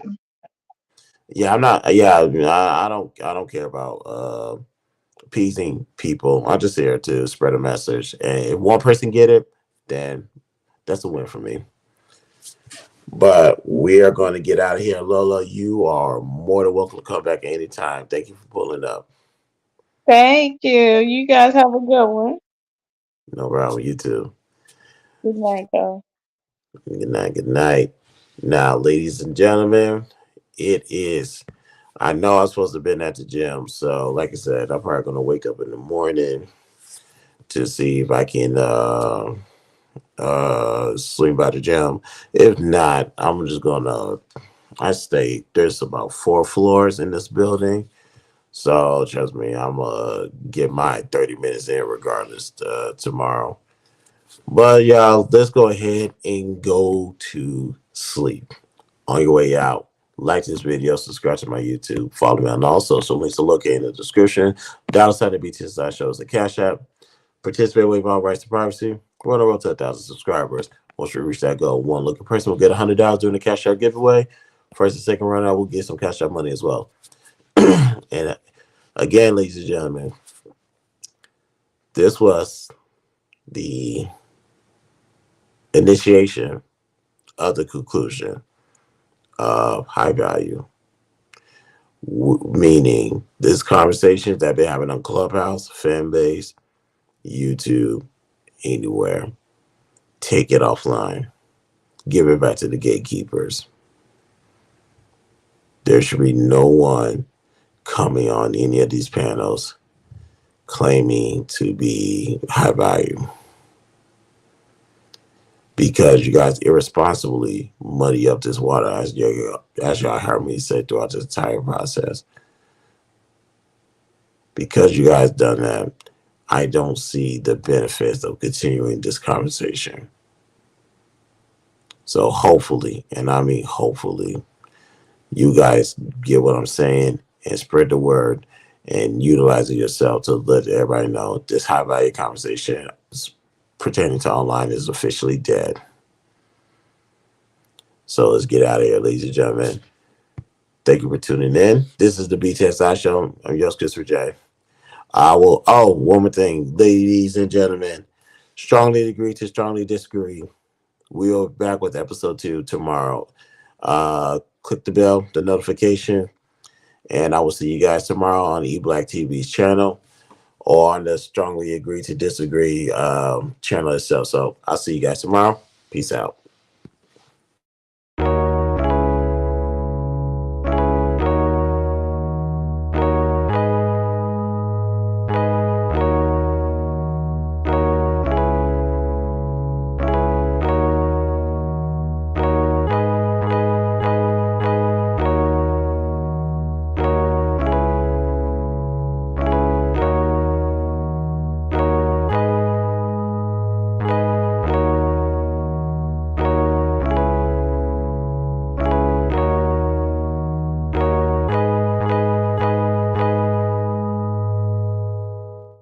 It's a mess, but hey, don't even worry about it.